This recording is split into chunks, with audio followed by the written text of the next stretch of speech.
So now you can start you connect. can start connect. Start connect. तो एक बार check करना अंदर से. Just anything, and then can you walk around with this one as well here? Yeah. No? Yeah. A little bit. Yeah. Is it turned on? They are turning it on now. Call me when you can. Yeah. It's no hurry. They're not expecting you for some more time. गया So क्या? just take your time in getting.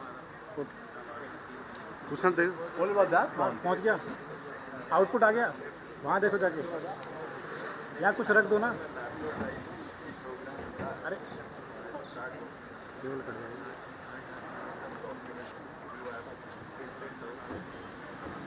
How about the other pilots that we got? Gate पे वहाँ पे देखना पड़ेगा क्योंकि cable cut जाएगी.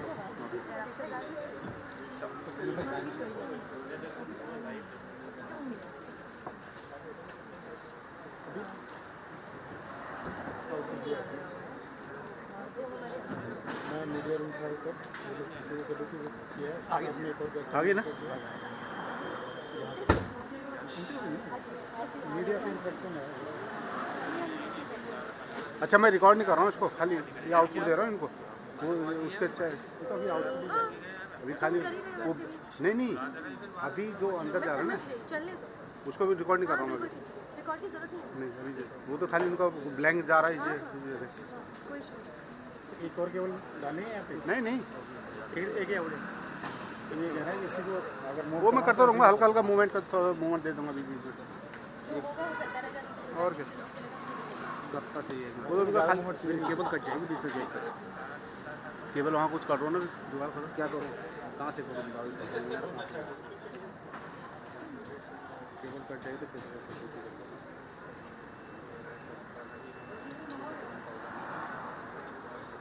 फिर काम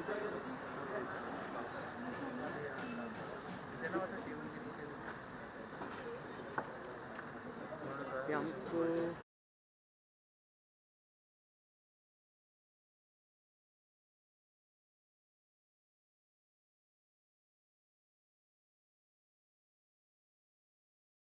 मैं पता मुझे क्या है एम से मामले में एक चीज़ निकाली मम्मा चीज़ के लिए सब कुछ में छोड़ो यार. इसलिए नहीं आया मैं. क्या पता ओपन है.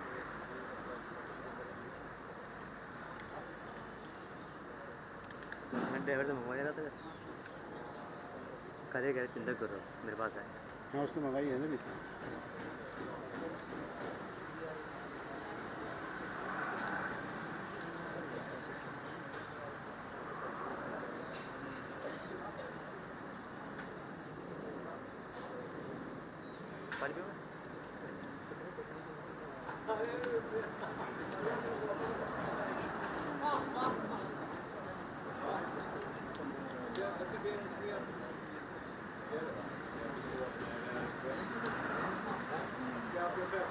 तो कर सकते हैं ना वहाँ पर डबल टेप लगा दें. कटेगी तो टेप ही तो कटेगी है ना.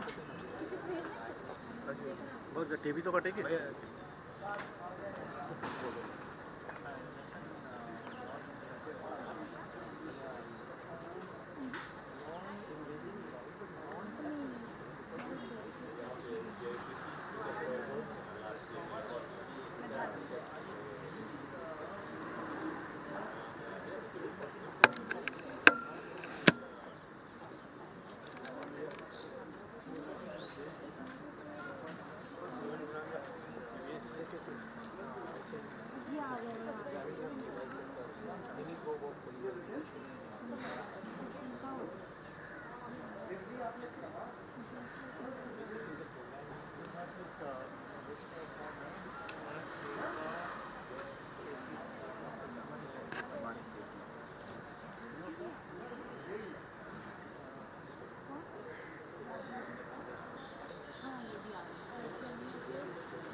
लाइव में मुझे पता रोल नहीं है पर मूव कर देते हैं. मैंने बोला तुझसे जब मेरे दम हो रहा थी कर देना इधर को वो उसकी वजह से तो मैं वो भी कर. अब यहाँ पे क्या मूव करा कोई बंदा जब आएगा तो कोई बंदा आएगा भाई नहीं इधर ही से बातचीत हाँ तो ठीक है, मैं बंदे का पूरा बीच में कहीं एक जगह जो मार रहा हूँ कहीं।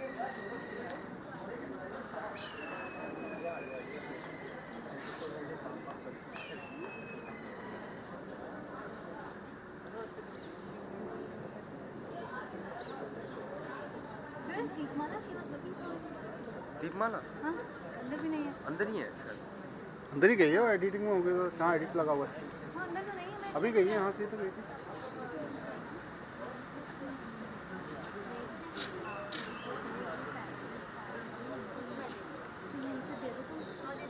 भी तो जा रहा होगा।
जहाँ पे यहाँ पर वहाँ पे वो कर रहा हूँ। जहाँ पे मेन है वो नोट कर दो।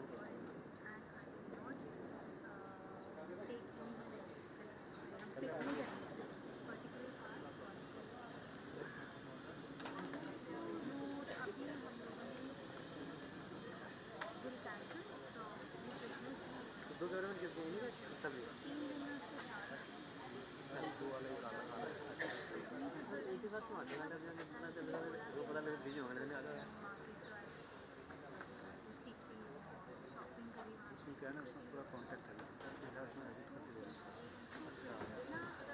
वीडियो वाला भी एडिट भी कितने बजे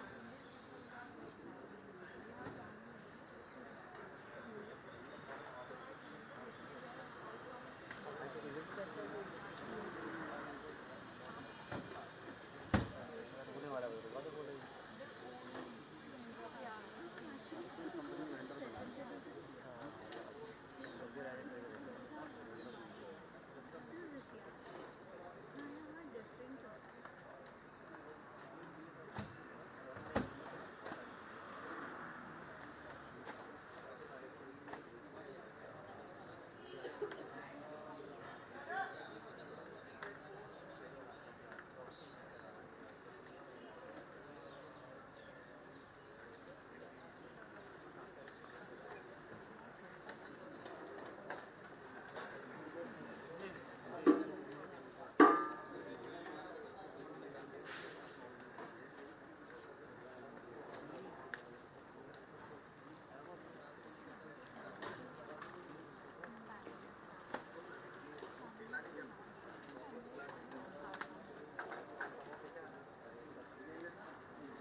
So do you think that you maybe could zoom out a little so we capture a little bit more?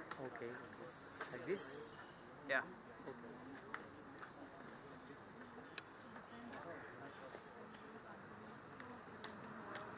Because otherwise we just see the door and you know changing it around a little bit sometimes. Super. Thank you.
को आगे कर देता हूँ हैं को आगे कर दो फोन कर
लेट बंद ऐसे ही बंद करो ना।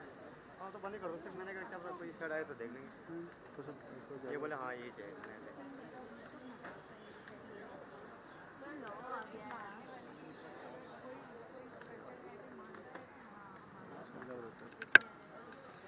मंदिर के अंदर बैठे हैं ना, नहीं जा रहा।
हिला नहीं रहा, लाइव चल रहा है ये? हिलाना ही नहीं है कुछ भी। तू लॉक क्यों खोल रहा है?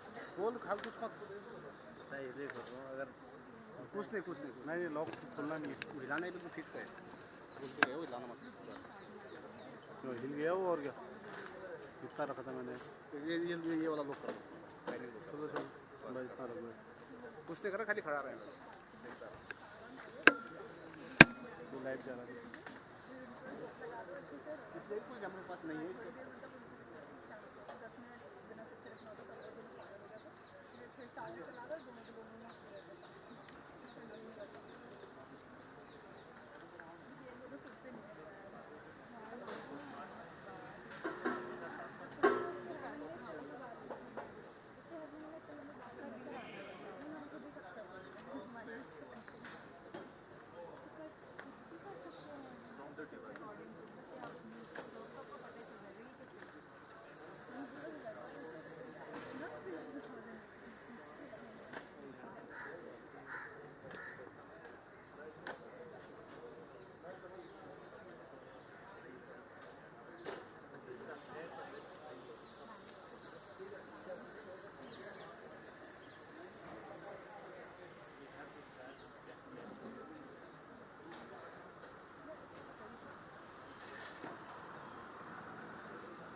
वेबकास्ट पे चल रहा है, कंटिन्यू चल रहा है।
Sir, can we have a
तो एक काम करो, चल मैं कार्ड लेगा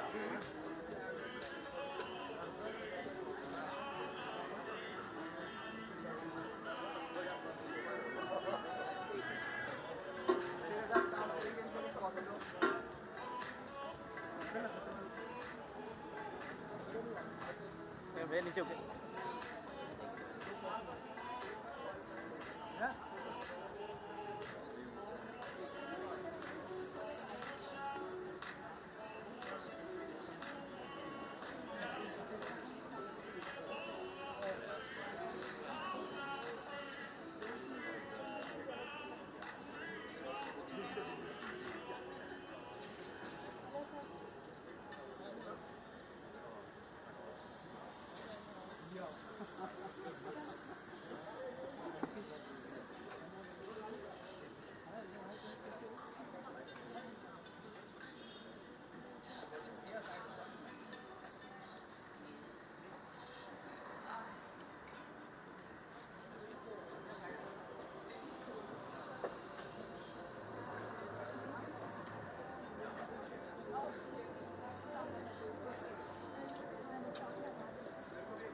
हो रहा होगा ना उसको रिकॉर्ड मारना ठीक है रिकॉर्डिंग करो फिर तुम्हारा एक कार्ड का दो है ठीक है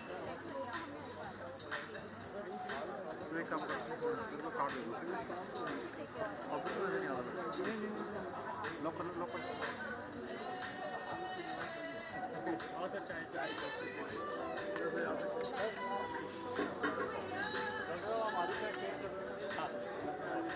मैं अभी कार्ड भेजा रहा हूँ ठीक है उसको फॉर्मेट कर लेना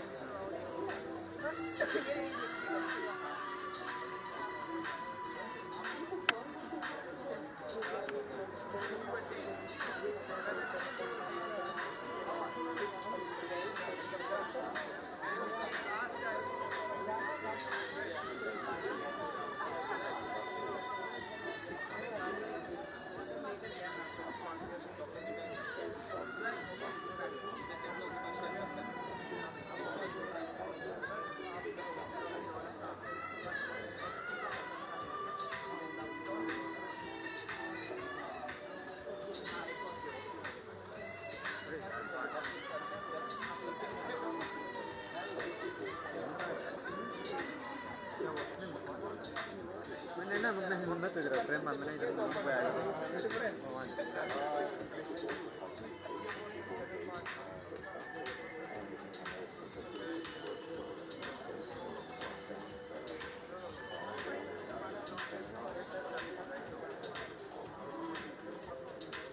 कार्ड है नहीं जो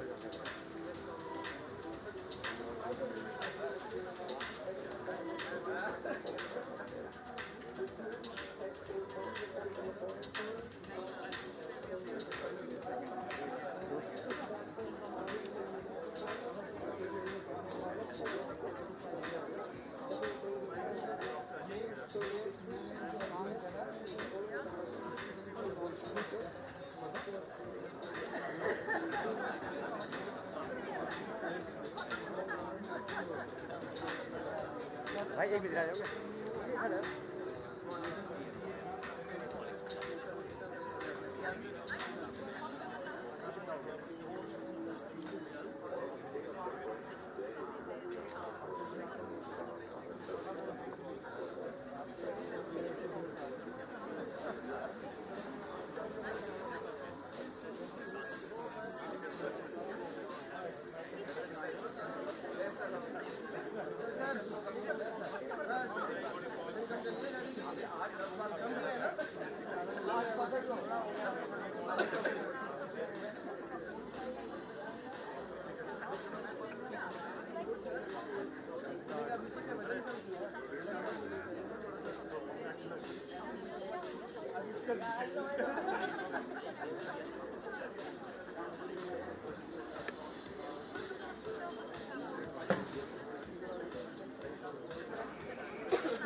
कार्ड हाँ वो अंदर लेके खत्म हो गया कार्ड आपके पास कार्ड कितने एक ही था अभी एक भी नहीं है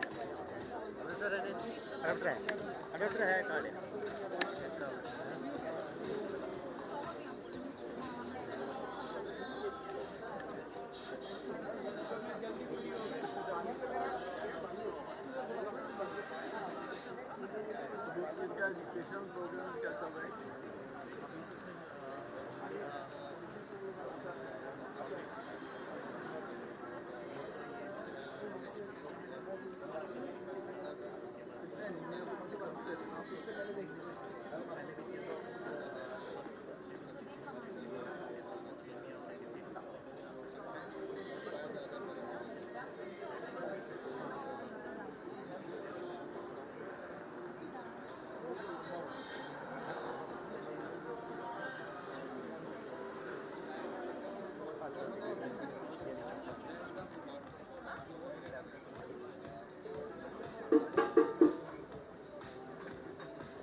In fact, that is my next step on the research.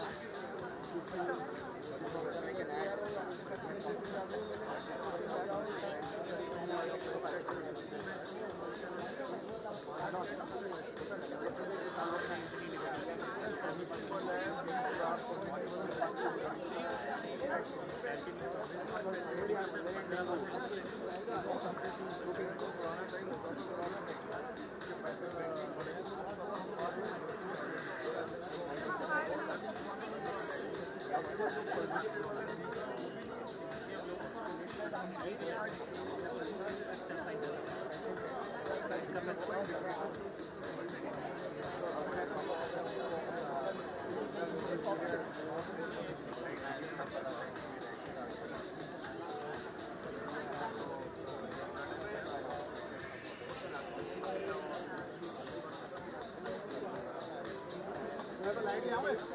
Light दे दो लाइट हाँ इस साइड में सर को दे दो ना इसको फॉरवर्ड मार लेना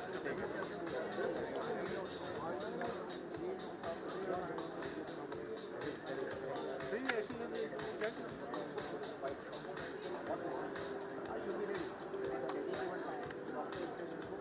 आगे भी कुछ हमारी कंट्री में if you look at normally one would next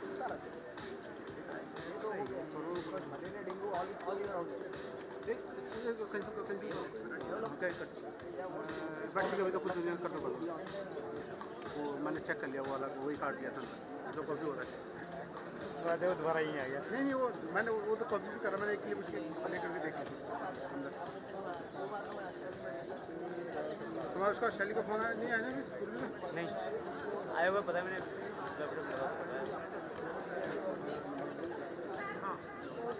आपके पास सामने एक लाइट है यहाँ पर हाँ वो तो इंटरव्यू के लिए लगी है कि यहाँ पे फिक्स रहेगी फिक्स रहे यहाँ लिया एक लिया बस अब बैटरी भी लिया साथ में कोई मिला नहीं अभी उनको मिला नहीं कुछ जिनको लाइव दे रहे वो यही तो जा रहा है यही जा रहा था हाँ ये चल रहा है उनका अंदर भी सब जा रही है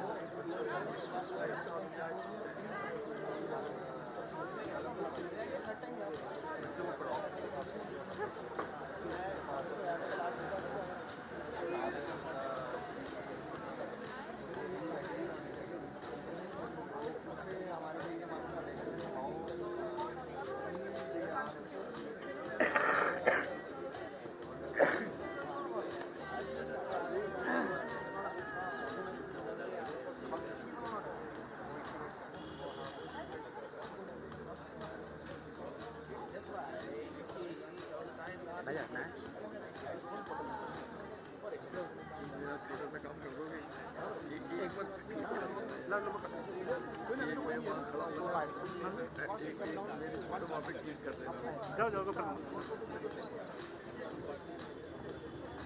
फेसबुक बनने लग रहा है जाओ जाओ कोई नहीं कर दूँगा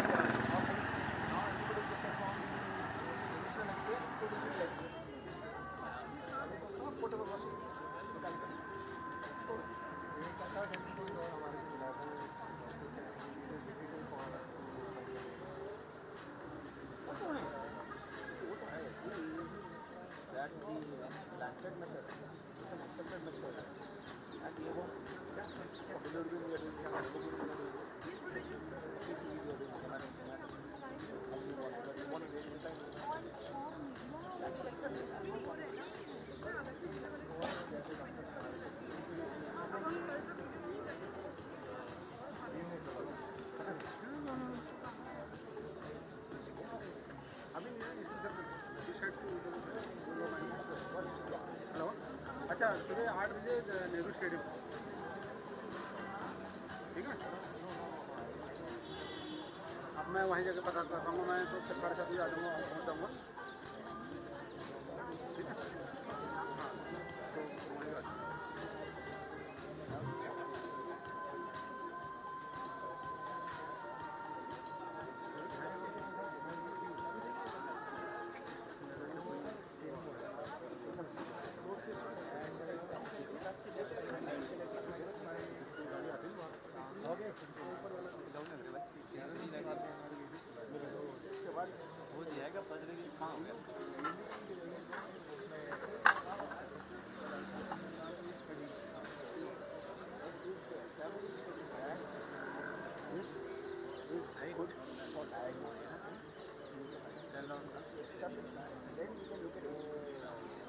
मैं 7:30 बजे बोल देता हूँ उसको रेडी है ना, तुम 8 बजे वहाँ पर 9 बजे बोल रही है ना, दिल्ली में है, दिल्ली में तो 1 बजे ज़्यादा कहाँ लगेगा। हाँ हाँ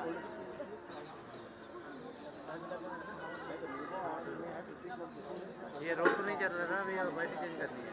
अभी रुक जा, अभी रुक जा। जो चार्ज भी करना है। अच्छा सब का भी आएगा। हाँ तो अच्छा कल 2 भी है कल, और जो मेरा वाला कैमरा है उसका 7:30 में पड़ जाना है, रविवार आएगा। हाँ 7:30 का मेरा वाला।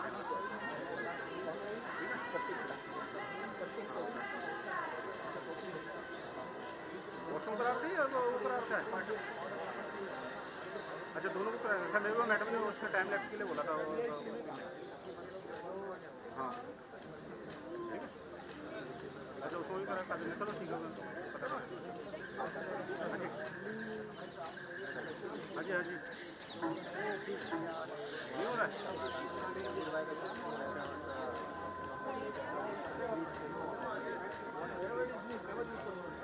तो ये पिघला भी नहीं होता है? जैसे कास्टेड पिघला क्या हो जाएगा?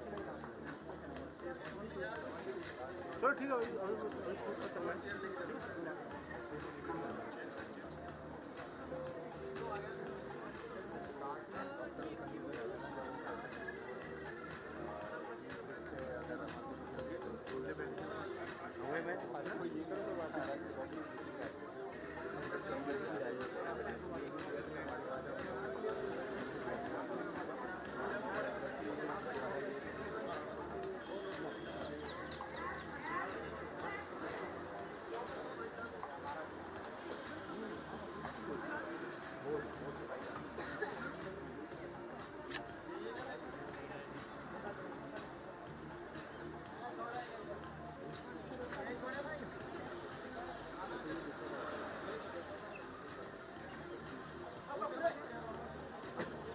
पूरी वाली शूट में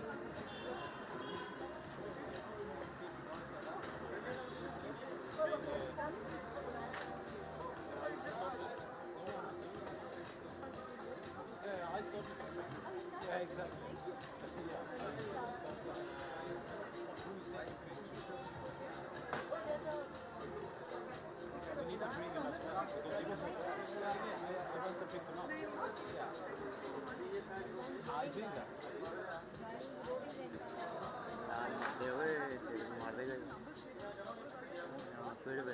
Are we waiting for Manny? Not so many has turned up yet.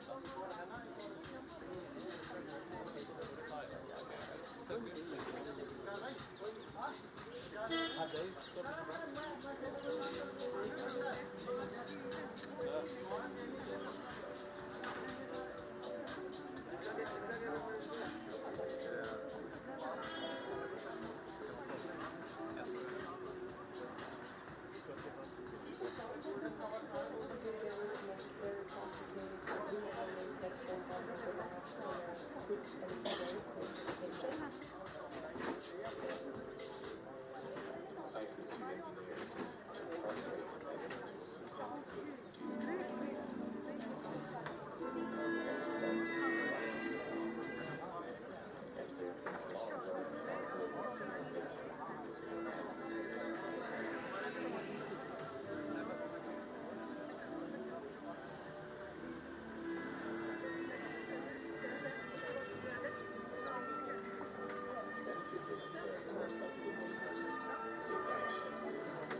हाँ नहीं जहाँ कोई अलग शब्द बात कर रहे हैं ना अपन बीच में वो तो सामने बात कर रहे हैं हाँ दो गाड़ी लगी होंगी एक लगा है इस कैमरे में एक लगा एक ही लगा भी लगा अंदर हाँ अंदर वाले में दो है उसमें गैस का एक काट जो है एक दे दिया तो भी दे दिया ठीक है और उस कैमरे में मुझे उस कैमरे में एक याद होगा उसमें 12 का कैमरा है ना उसमें एक कार्ड होगा एक कार्ड होगा वो एच पे शूट कर रहा है जो जब नहीं कर रहा यार हाँ हाँ तो वो ये तो आजा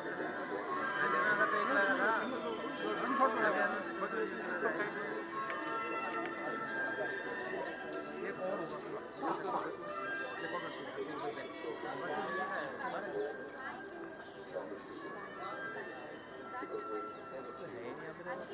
फिर देखा गया यार इंटरव्यू चल रहा है इंटरव्यू चल रहा है वैसे भरना Sir, how are you, sir?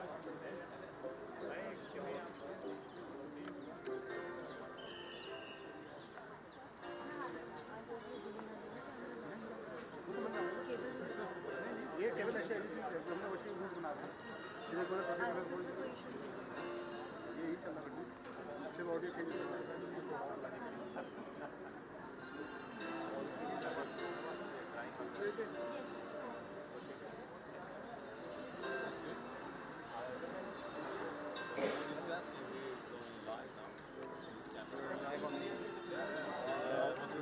Short interview with you. Is that fine?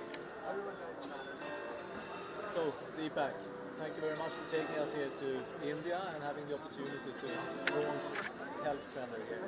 So, what is your take on this so far? I think it's an exciting time for India as well as for the organization and culture. And I am pretty happy that we together as a global and the local able to make it happen. So am I. Yeah. Very good. Yeah. And tonight is going to be a big event. Can you tell us a little bit of what is going to happen? We are sensitizing now the new launch, new innovation, what HemoCue has come up with, as we are always known for the innovation. And that's what we are doing to sensitize the key opinion leaders in the country, the policy leaders, and we are coming with a new plan. And that's the way we are always, as we say, we are the leaders in the POCT. And that's always an expectation from us. So that's what we are in. Who can we expect that will turn up here today? I can put it across interesting question. We have the Minister of State and Health is coming, joining us. Then we are having the people from administrative side from the Ministry of Health, bureaucrats who are taking the decisions about shaping the policy, private sector, the hospitals, fraternity like the gynecologists, and stuff like that. So lots of different users and potential customers. Yeah. Thank you very much, Deepak. Thank you. Thank you very much.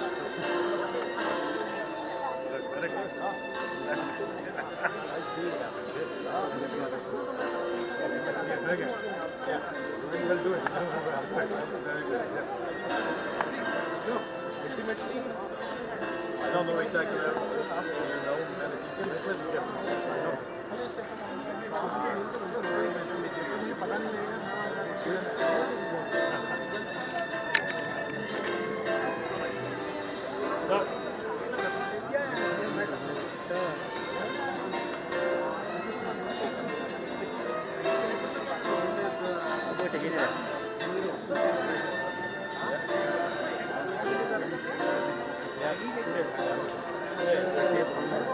November, so it's an anniversary.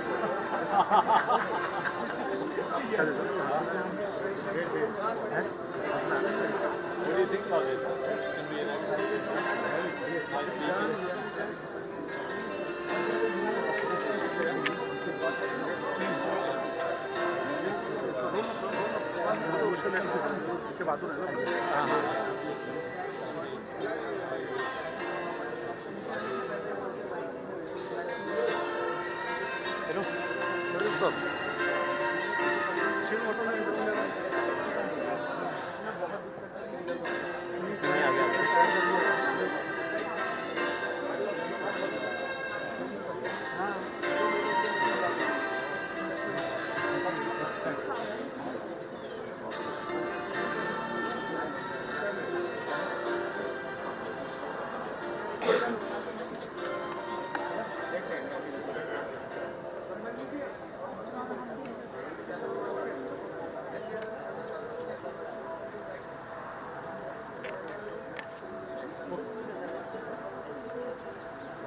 किसी को इतना बुलाए आप अपना अंदर वहीं पे set करो। ललित ने बताया हुआ है कहाँ पे करना है आपको, है ना?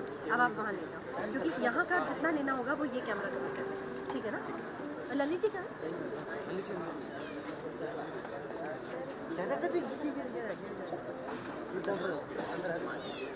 सुनो, तुम चले जाओ, इसको लेके ना रोल करके। वो मना कर रहे हैं। लाइव वाला कैमरा ले जाना है। वो बेवकूफ ले जाओ। थोड़ी जल्दी नहीं ले जाओ। इसको कैमरा ले जा, टाइप वो केबल निकालो। केवल ये पकड़ो, ये कैमरा अंदर ना हो, कैमरा है। हां, पोजीशन में लगा ना अपनी। हां, पोजीशन। ओके, हां ठीक है। ये काम कर, थोड़े से। हां, आप लेके चलो, मैं वो लेके आता हूँ। केबल में केबल मत निकालना। ठीक है, केबल नहीं निकालना सर। ये मेरे को पता है सर, ये लेके चलना। मैं केबल फोल्ड कर लेता हूँ। चलो ठीक है, आराम से।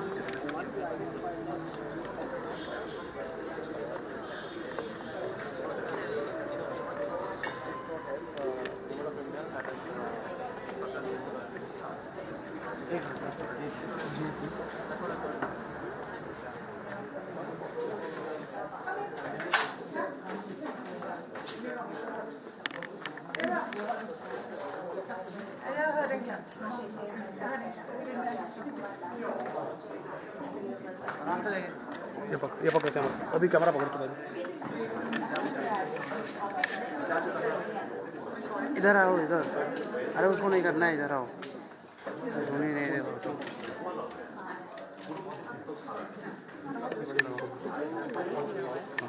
ऑडियो नहीं चल रहा। किस पे?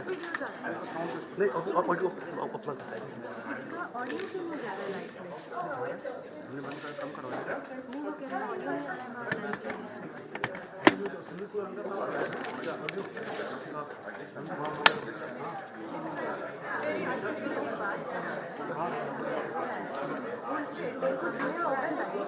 अब मिलेगा, अब मिलेगा। वो केबल लगा दिया ना।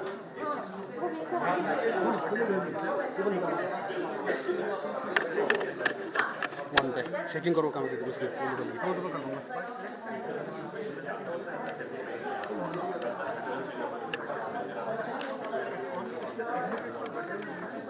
ये करूँगा ना, पहले लेपल ले आओ, लेपल से चेक करवा लो। अरे आप लगाओ तो सही तरह। चैनल ठीक तो है।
Good evening, ladies and gentlemen. Please be seated. We just heard from the Minister's office that he's wrapping up a meeting, so he will be here shortly. But let's begin today's session. And welcome to Knowing is Caring, a scientific symposium on the use of technology to screen and treat anemia. I must begin by thanking you all for taking the time to be here tonight, and it is indeed a pleasure to host you this evening. My name is Lisa Tullus. I'm head of business promotion at Business Sweden. Business Sweden is the Swedish Trade and Investment Council. We've been in India since 1996, so this year it's 20 years, and we have offices here in New Delhi and in Bangalore.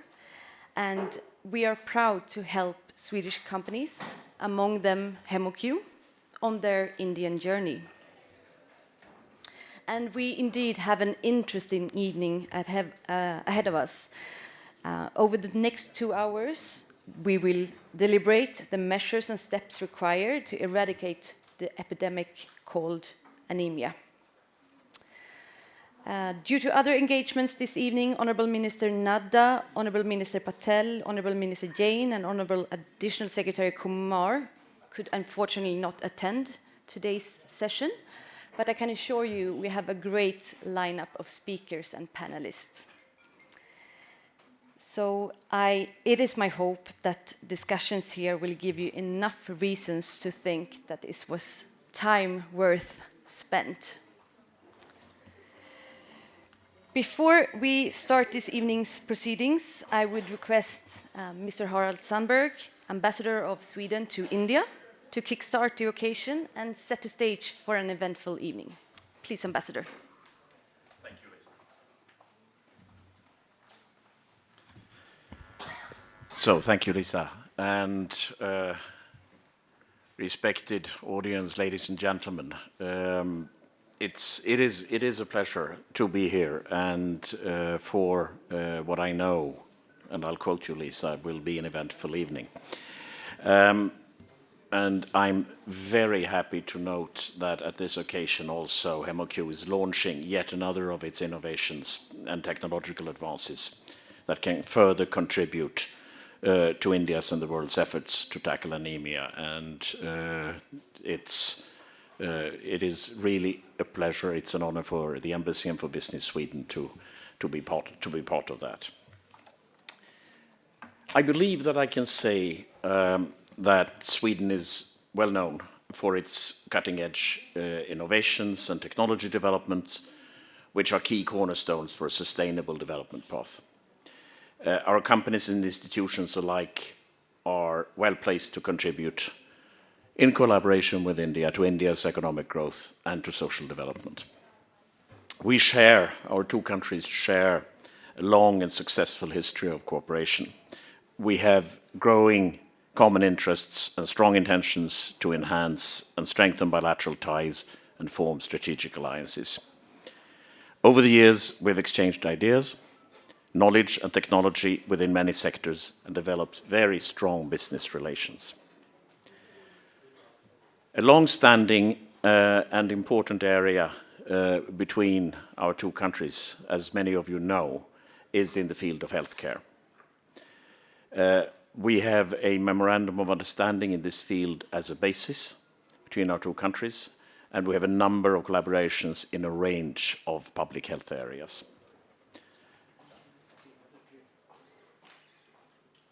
India is a vibrant democracy with a high potential of economic growth.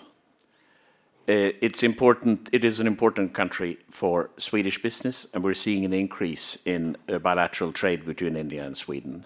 I should say trade and investment, and in two ways. Many Swedish companies, we're now counting around 180, have established or are active in India and are creating employment opportunities for more than a million people in India.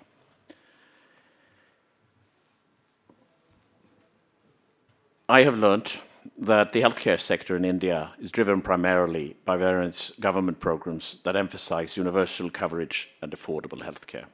The government is taking commendable actions to reach to the unreached and to strengthen the primary healthcare nets set up in remote parts of India for better access.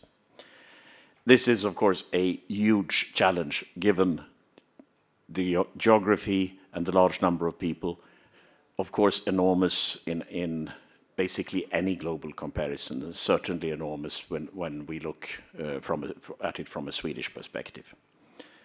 Sweden is small in number of population, but a medium-sized economy.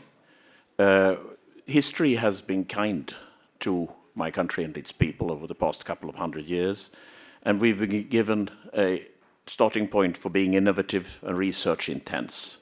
We do have a well-developed healthcare system renowned for universal coverage, equality of access, high and fairly even quality.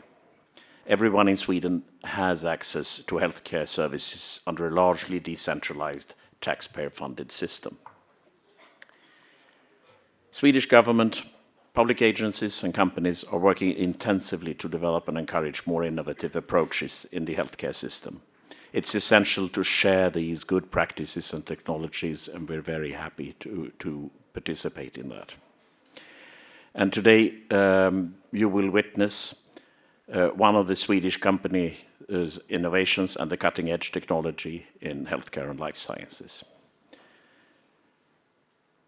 I have heard disturbing figures regarding India's very high prevalence of anemia, and that almost half of the female population are anemic at the prime of their lives. This is obviously also understandable for me as a complete layman in the area, a very serious health challenge. It is, of course, also so globally. Anemia is the most widespread nutritional disorder in the world, and we know that it disproportionately affects children and women of reproductive age that has far-reaching health consequences. It has to be tackled with urgency and with concerted action, and I'm looking forward to learning more about this afternoon. Sweden offers its technological advances and resources to participate in India's fight against anemia. HemoCue, which works in many countries worldwide, has established its presence in India since 2010 and continues to expand its services in various states. HemoCue provides innovative point-of-care testing technology for better healthcare. They provide the diagnostic data you need, when and where you need, that assists to make accurate healthcare decisions quickly. You will, of course, hear more and more competent description of this from others than me this afternoon. So I'm proud of Swedish industry. I'm proud in this role, standing here.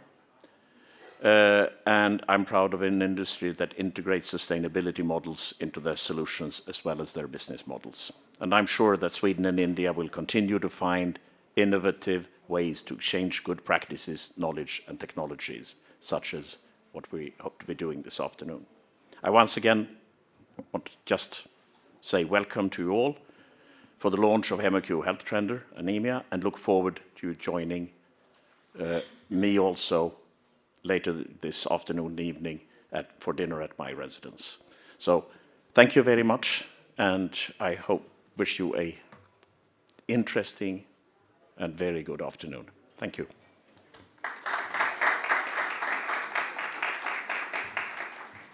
Thank you very much, Ambassador. Some very keen insights there. May I request Björn Christ, President of HemoCue, to present a token of appreciation?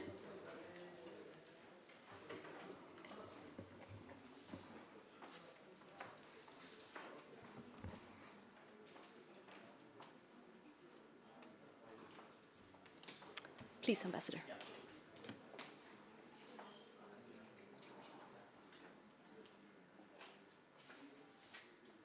Thank you very much.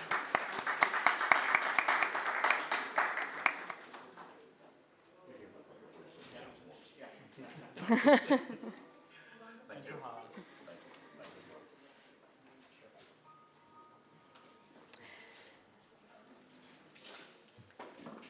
So, as Ambassador rightly said, anemia is a severe health problem affecting many Indians. Actually, over half of all Indian women, a fourth of all men, nearly 80% of children aged 6 to 59 months, and causing a whopping 20% of maternal death.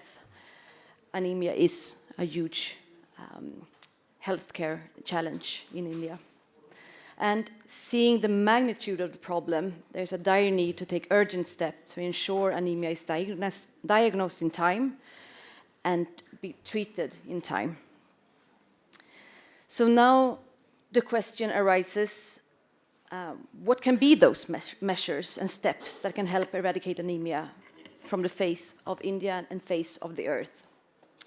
To answer that, I would like to invite Mr. Björnqvist, President of HemoCue, that will enlighten us further how to fight and eradicate anemia. Please.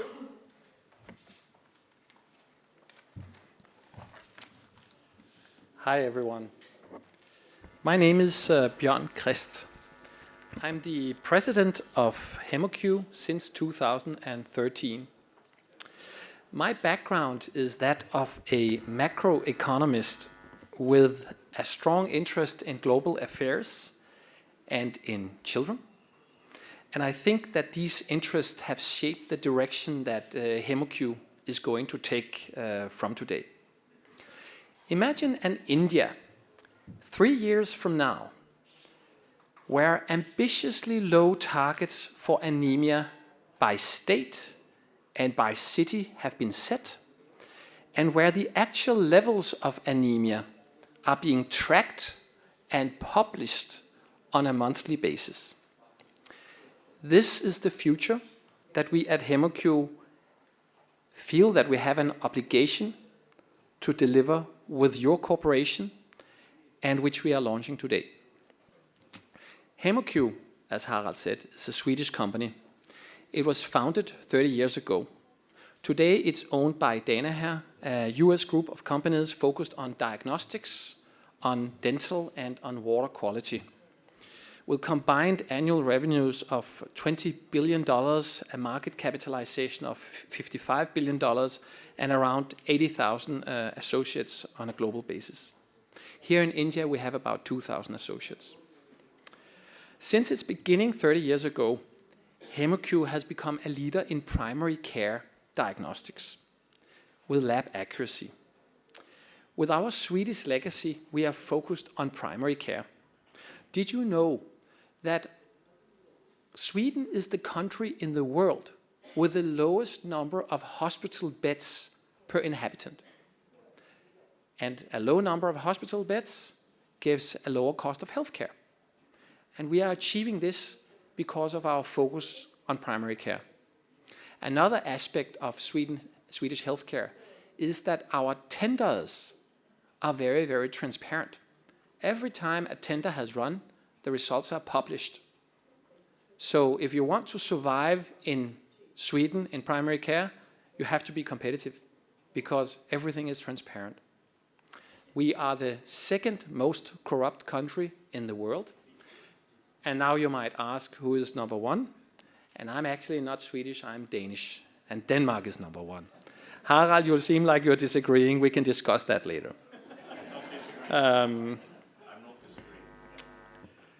Today, HemoCue has glucose, HbA1c, white blood cell counters, and other instruments with which we can test at point of care in primary care. But our biggest global product is our hemoglobin diagnostics instruments. We have manufactured about 500,000 of these systems, which are today placed all over the world. We manufacture every year more than about 140 million hemoglobin tests per year in Sweden on highly automated manufacturing lines. We believe our global market share to be about 70% in hemoglobin measurement. Today, we enable diagnosis of anemia virtually everywhere. In all Latin American countries, with Mexico and Peru being particularly focused on the problem. In China, where we see anemia in 30% of rural kids, in Southeast Asia, Africa, Russia, all European countries, and the US. In the US, perhaps surprisingly, 20% of inner city kids still have anemia. We know that success fighting anemia is possible.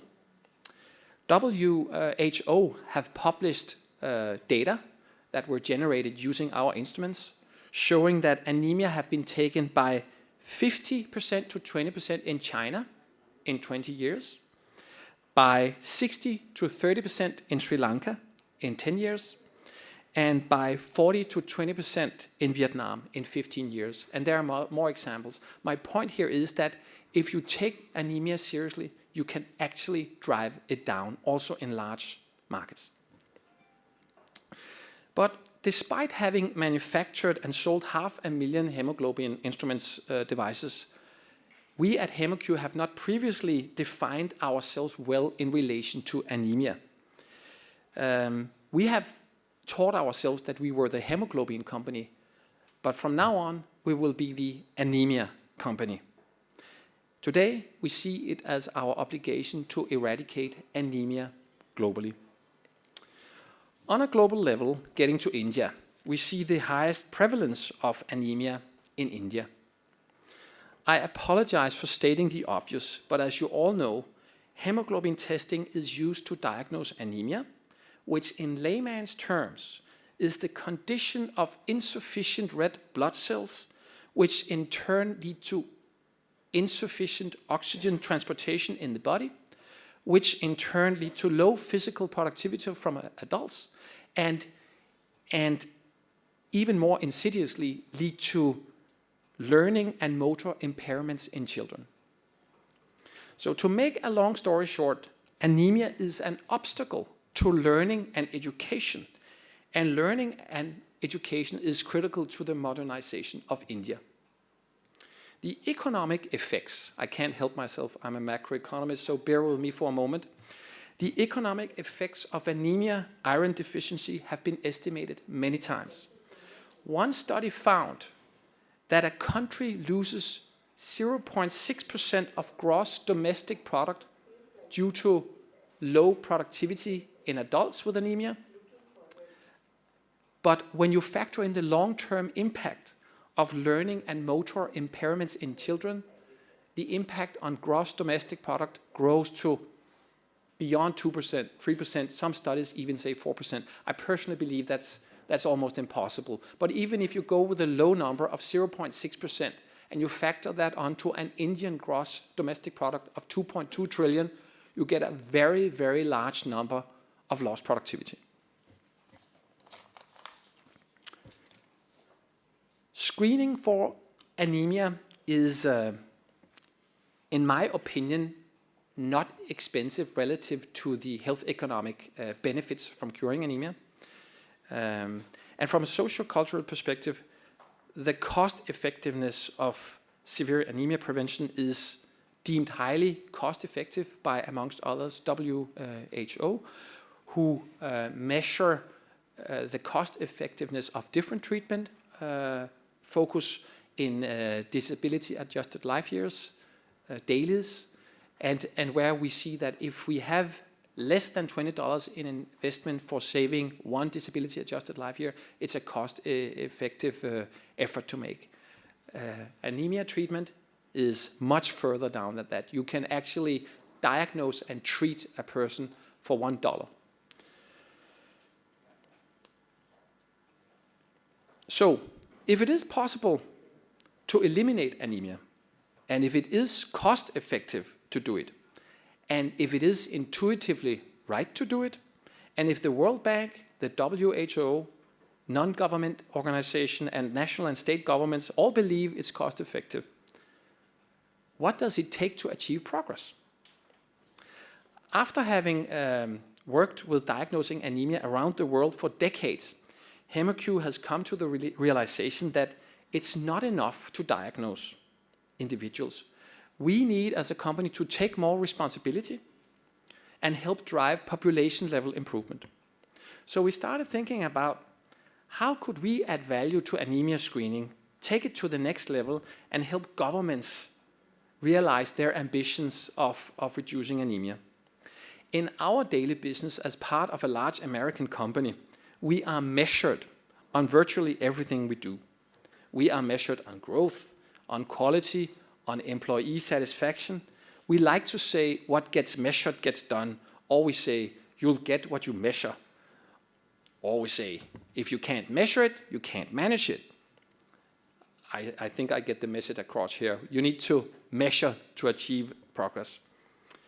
We believe that only the things we measure will get done. And therefore we started thinking about how we could perhaps measure across India anemia, and which age groups, gender groups, and states and geographies to focus on.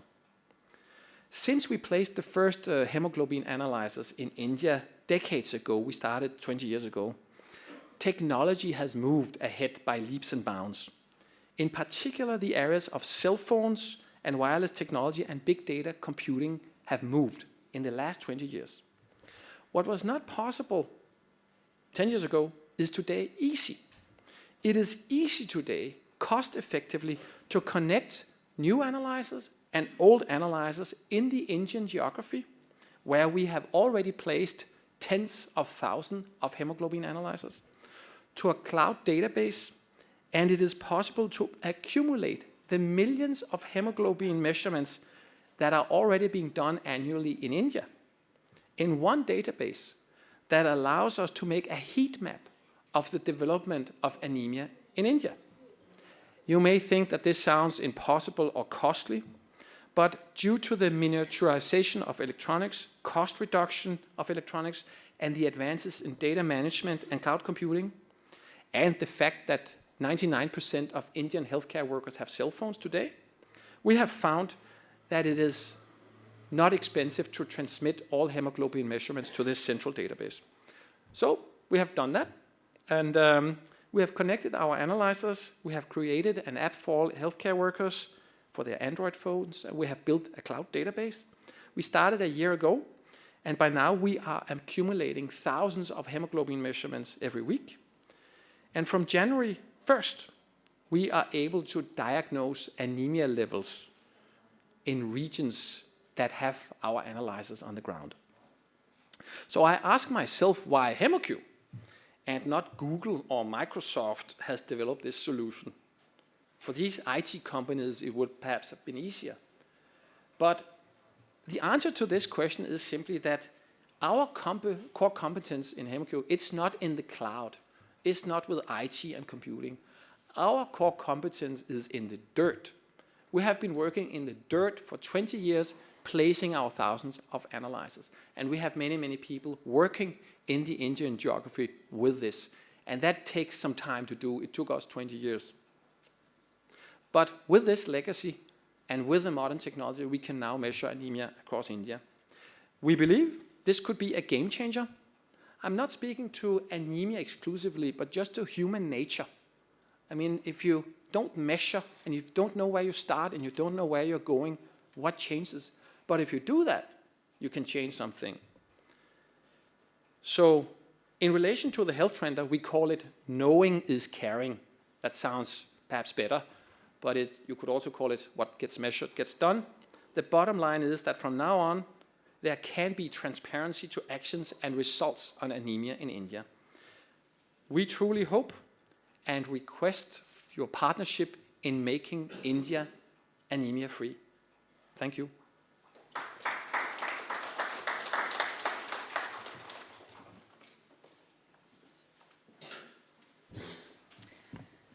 Thank you very much, Björn Christ, for these insights. And as a gesture of gratitude, I would ask Mr. Deepak Sharma to please present the token of appreciation. Please. So that's how you're supposed to do it. Thank you. Thank you. Appreciate it. Yeah, you learn every day in India, don't you? Yeah. So we are still waiting for Honorable Minister Kulaste, but we do have the privilege to have with us today Dr. Ajay Khera, Deputy Commissioner, Ministry of Health and Family Welfare, Government of India, to say a few words on behalf of the Indian government. Please, sir.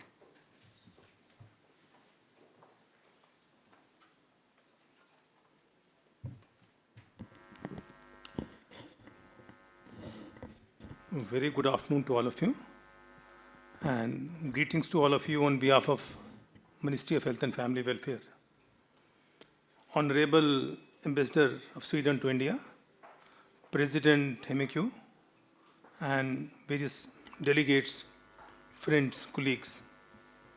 I am happy to be part of this discussion on anemia eradication efforts.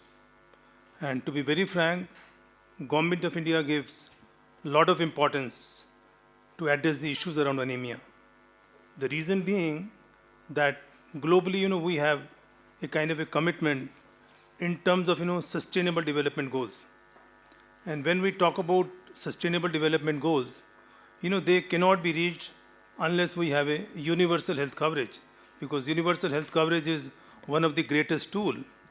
And if we go beyond that universal health coverage, within that, addressing the issues of health of mother and children is most critical component. Now, when we talk about the critical part of mother and child health, anemia plays a central role. And even we call anemia as a problem, which is available, which is across the all ages. If you look at the available data set of the country, in India, we have more than 50% anemia. I continue to say every alternate child in the country is anemic. And the same is the case with the women. And there have been, a lot of efforts in terms of addressing anemia. And, we will not be able to reach our SDG goals unless we try to address anemia comprehensively. And here, I find a kind of a new ray of hope in terms of, there is a technology available, HemoCue. And, we have been following under the program a kind of a therapy which is called as the iron folic acid supplementation program. We have been giving iron folic acid supplementation for the last maybe 20 years. There has been challenges in terms of supply chain, logistics, and coverages. But, looking at the burden, looking at the quantum of the problem, I think there is a real need to have a concept of, diagnosing anemia well in time and then treating them. Because, at that point of time, when the strategy was designed, we didn't have that kind of a technology. But now if we have a technology available, we can diagnose anemia very well at a point of care test. And then there are kind of, medical knowledge available in terms of managing them. So I'm quite hopeful that, the kind of the innovation which the HemoCue has initiated, that will be really helpful in, incorporating in the program. But beside this, I will also like to mention at this point of time that considering the relevance of anemia in the context of overall MCH care and in the context of SDG broadly, even the Government of India has also taken up a big initiative in the form of a fortification. Fortification is a very well-known strategy. If you can fortify staple food, cereals and rice, and even we have the double fortified salt. And recently the Government of India has finalized the draft regulation. And you will find that fortification is going to be the mandatory part, at least in the, maybe the midday meal program and the other social welfare program. So there are efforts, and the Government of India is very serious about taking the anemia upfront. And I think with this kind of a approach, a new innovation, we should be able to address the issue. So with these few words, I stop here, and my best wishes to all of you.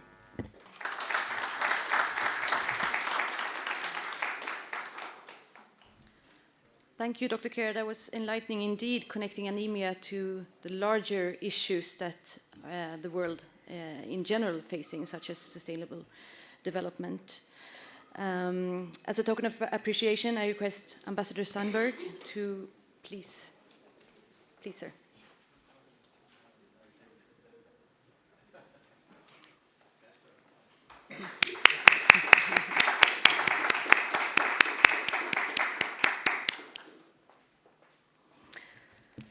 After hearing Dr. Kera's word, I think there are no doubts that the government of India really have intentions and obligations to eradicate anemia. And I know there are a number of policies and programs that you are running, and I must say that you are doing a great job. At the same time, we offer our complete support to eradicate anemia from the face of Earth, and I think that we are all on the same page when it comes to the need to fast and accurate anemia screening devices. And in line with its seal to eradicate anemia, HemoCue, as already mentioned during the course of the evening, has come up with HemoCue Healthtrender Anemia, an innovative system that ensures optimal usage of resources to secure maximum outcome of the Government of India's healthcare programs. So for the formal launch of HemoCue Healthtrender Anemia and to talk about its role in eradicating anemia, I would like to invite on the stage Mr. Deepak Sharma, who's the Regional Sales Director of Asia Pacific of HemoCue. Please.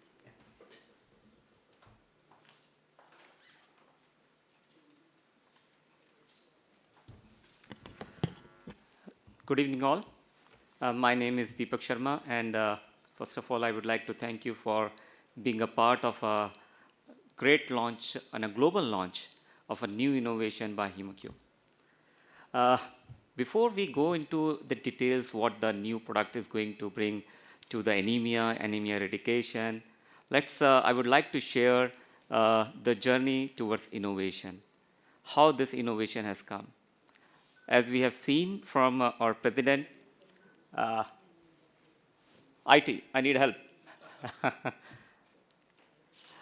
We being apart from Sweden, our products are being present globally in more than 130 countries and being present in a lot of anemia eradication programs, if you can see the dots across globe.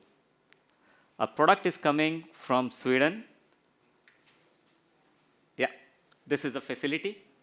If you see the manufacturing, R&D, global marketing, and new innovations are coming out of here in Sweden, in the southern part of Sweden called Ängelholm. And Sweden is known for innovations. I need not to highlight, but very simple things. Some of you know, matchsticks from Sweden, bicycle from Sweden, pacemaker from Sweden, Skype from Sweden, and there's n number of examples.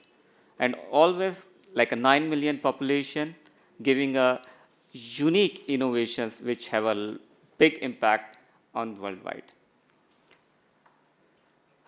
It started in 2014 when Mr. Bjornquist joined 2013, and we have joined being a part of a healthcare delegation. As Mr. Ambassador said, having a MOU between India and Sweden and being a part of different initiatives, and medical devices also one of part of the same. We came with a delegation, thank you to the government, Ministry of Health, we being to Karnataka, Maharashtra, Andhra Pradesh, different parts. And here, when we went to the government and meet the authorities and the key stakeholders, they say, yes, we have a product for anemia screening as a HemoCue solution, being used globally in many screening programs with WHO, and also the government Ministry of Health under IAPS, a US fund project where National Family Health Survey is being done and conducted with HemoCue.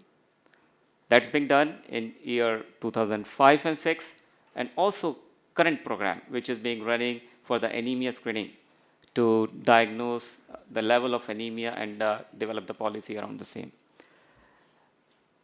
We being asked and challenged by authorities, yes, you have a product, but how can you bring a live example? And I put being challenged, okay, fine. We are having anemia in different part of the country, but can we see it real in our mobile? What's happening in a particular specific area? If I talk about, I would like to know in a particular district, particular town, particular state. can we see real time what is the anemia situation? We are the company, we have developed a product, but the challenge is different. If I would like to know in a particular block in the country, can we see it? We are spending enough fundings on iron supplement, nutritional programs, but what is the impact of the same? How can we see that the program what we are doing has an impact on the population, because spendings are going. So as an organization, we invested and we have taken a challenge. Fine, let's have a new innovation. We did a lot of voice of customers that started in 2014 when we met with the delegation. We went into the different rural part of the country. Before bringing a product, a huge investment we did. We have colleagues from the global, R&D, legal, quality assurance, being traveled vast across the country to know what is the real requirement here in the country. We did a lot of voice of customers to know what we are thinking, are we matching and developing the product for the same, so that we can have a real-time screening to see what's happening and a real-time data in a particular town or a block or a district. To do the same, we need to do voice of customer. That's what we did. And after that, we develop a prototype. Yeah, please. The prototype, it's how we can really develop a product which can give a real-time screening. Yes, please. Worldwide, more people suffer from anemia than any other health problem. It is a top 10 risk for global burden of disease, causing loss of productivity and impaired cognitive functions during brain development in children. In the developing world, more than 50% of the children and pregnant women suffer from anemia. Globally, there are a number of programs in effect fighting anemia. But how do we know they really make a difference? To this day, monitoring of anemia is to a large extent a manual process. This makes it virtually impossible to understand if the initiated program has a pursued effect or not. You simply don't know if you're winning or losing the battle against anemia. HemoCue Healthtrender Anemia is here to change all that, empowering you with real-time anemia data and immediate insight. The solution includes an analyzer for accurate HB measurement and a Bluetooth dongle for transferring of data to a mobile app where additional data is added and further transferred to a smart cloud, making it easily accessible for tracking anemia data over time in subpopulations and geographic regions.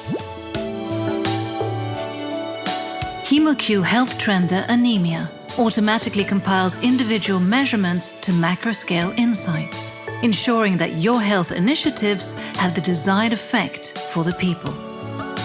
HemoCue Healthtrender Anemia empowers you with the tools and insight to fight anemia.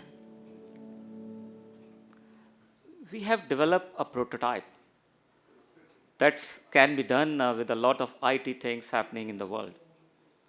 But really it's going to work? That's the second question, second step for us. We have not stopped our journey there. We went further, and thank you to the governments in the different states like Maharashtra, Karnataka. They supported us to take now to the user, where we have given a prototype a shape into IT form. So, can you please?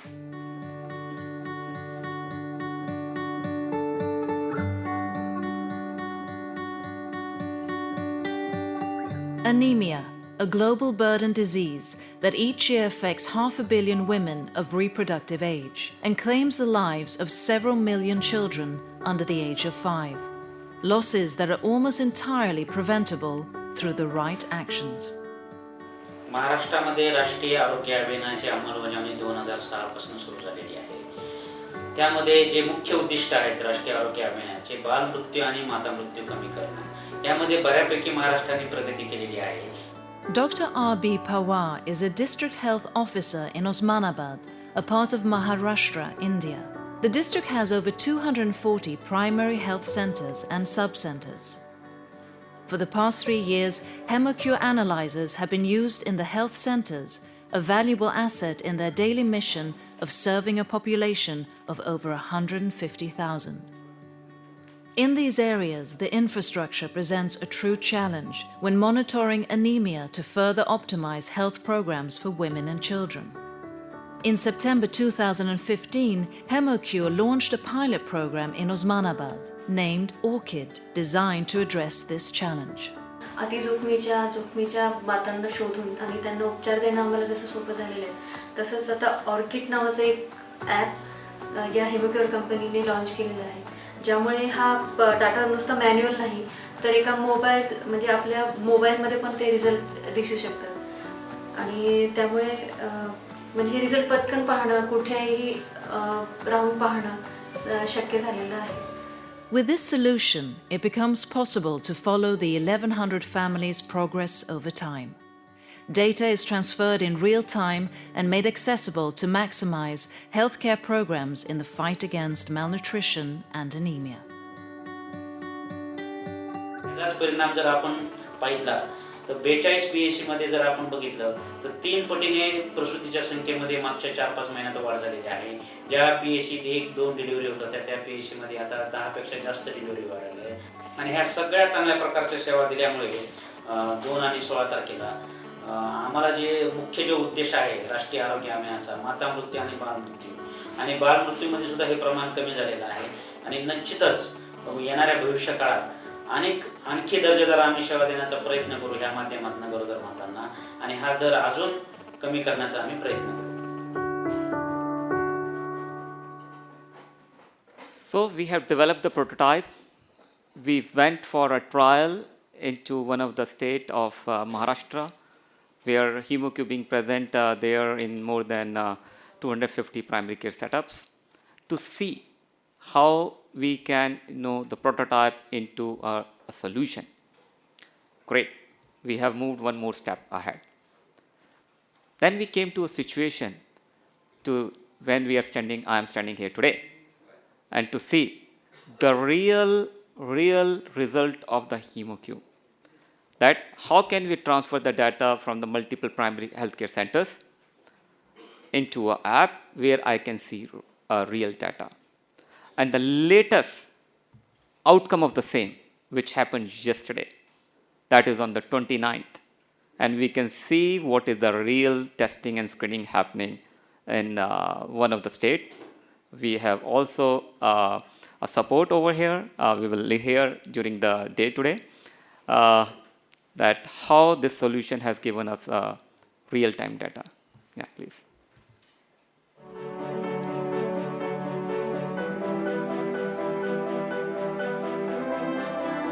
This is our opportunity to stop talking about problems and start voicing out the solutions. One of the best rescue factors that we have got in our hand is to reach out to either young girls or pregnant mothers or elderly women in the entire nook and corner of the country with just a small handy equipment called the HemoCue.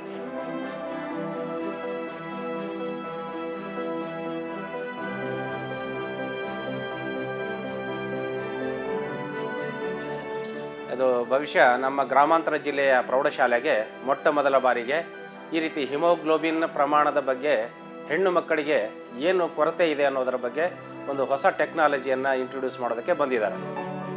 The whole process is pretty simple, without any special equipment, without the need of power or the electricity, without much hand-holding for the frontline healthcare worker who can very easily execute this job. Just by a finger prick with a lancet, a drop of blood into the machine, and lo and behold, the reading is in front of you, and you can slab her to a mild, moderate or severe degree of anemia and very immediately decide on the line of management. And that is the wonderful thing about it, because the patient need not come back and forth to the healthcare setting. ಈಗಿನ ಇವರ ಒಂದು technology ಎಷ್ಟು advance ಇದೆ ಅಂತಂದರೆ ತಕ್ಷಣವೇ ಅಲ್ಲಿ ರಕ್ತವನ್ನು ತೆಗೆದುಬಿಟ್ಟು ಅದರ ಪ್ರಮಾಣ ಎಷ್ಟಿದೆ ಮತ್ತು ಅದರ ಸರಿಪಡಿಸುವಂಥ ವಿಧಾನ ಏನು.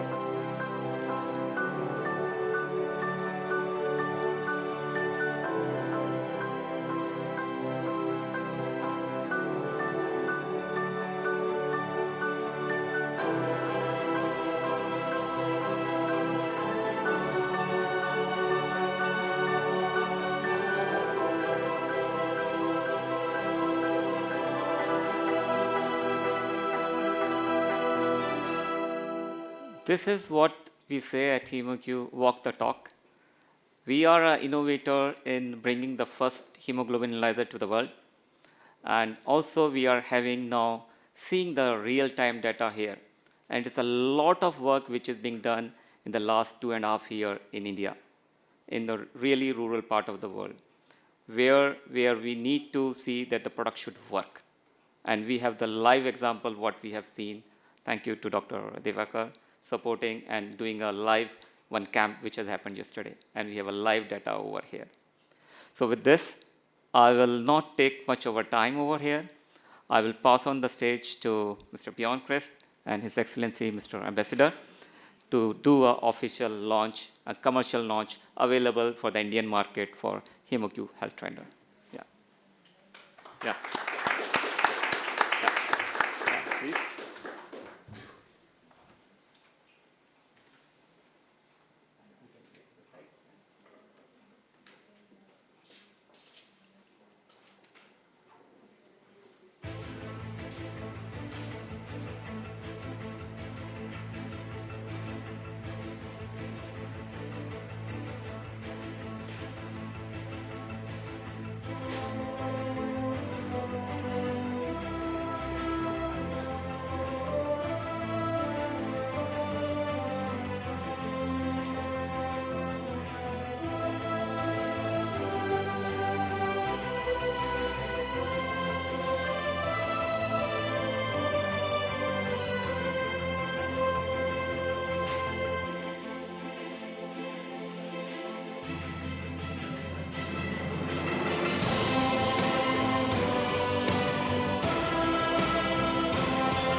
Technology is a game changer and an effective tool to amplify the impact of community programs. I do thank Mr. Deepak Sharma for making us aware of the power of technology.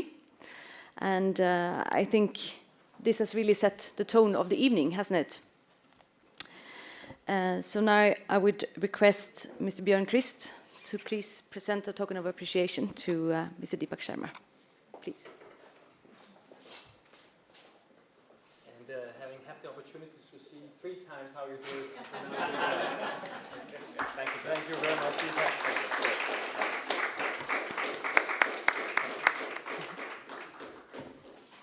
Thank you very much.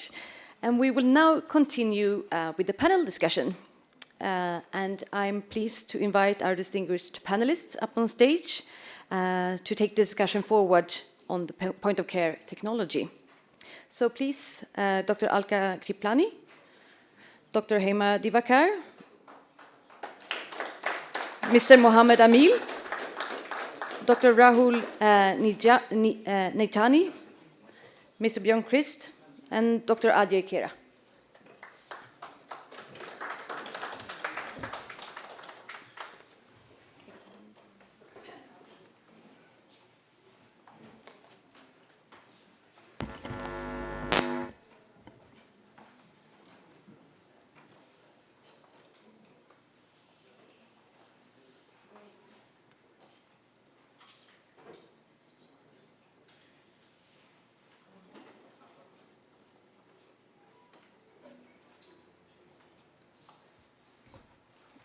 All right, so I stand here a bit beside you. Just to give you a brief round of introductions, Dr. Alka Kriplani is the president of FOGSI and head of Department of Obstetrics and Gynecology at AIIMS Hospital, New Delhi.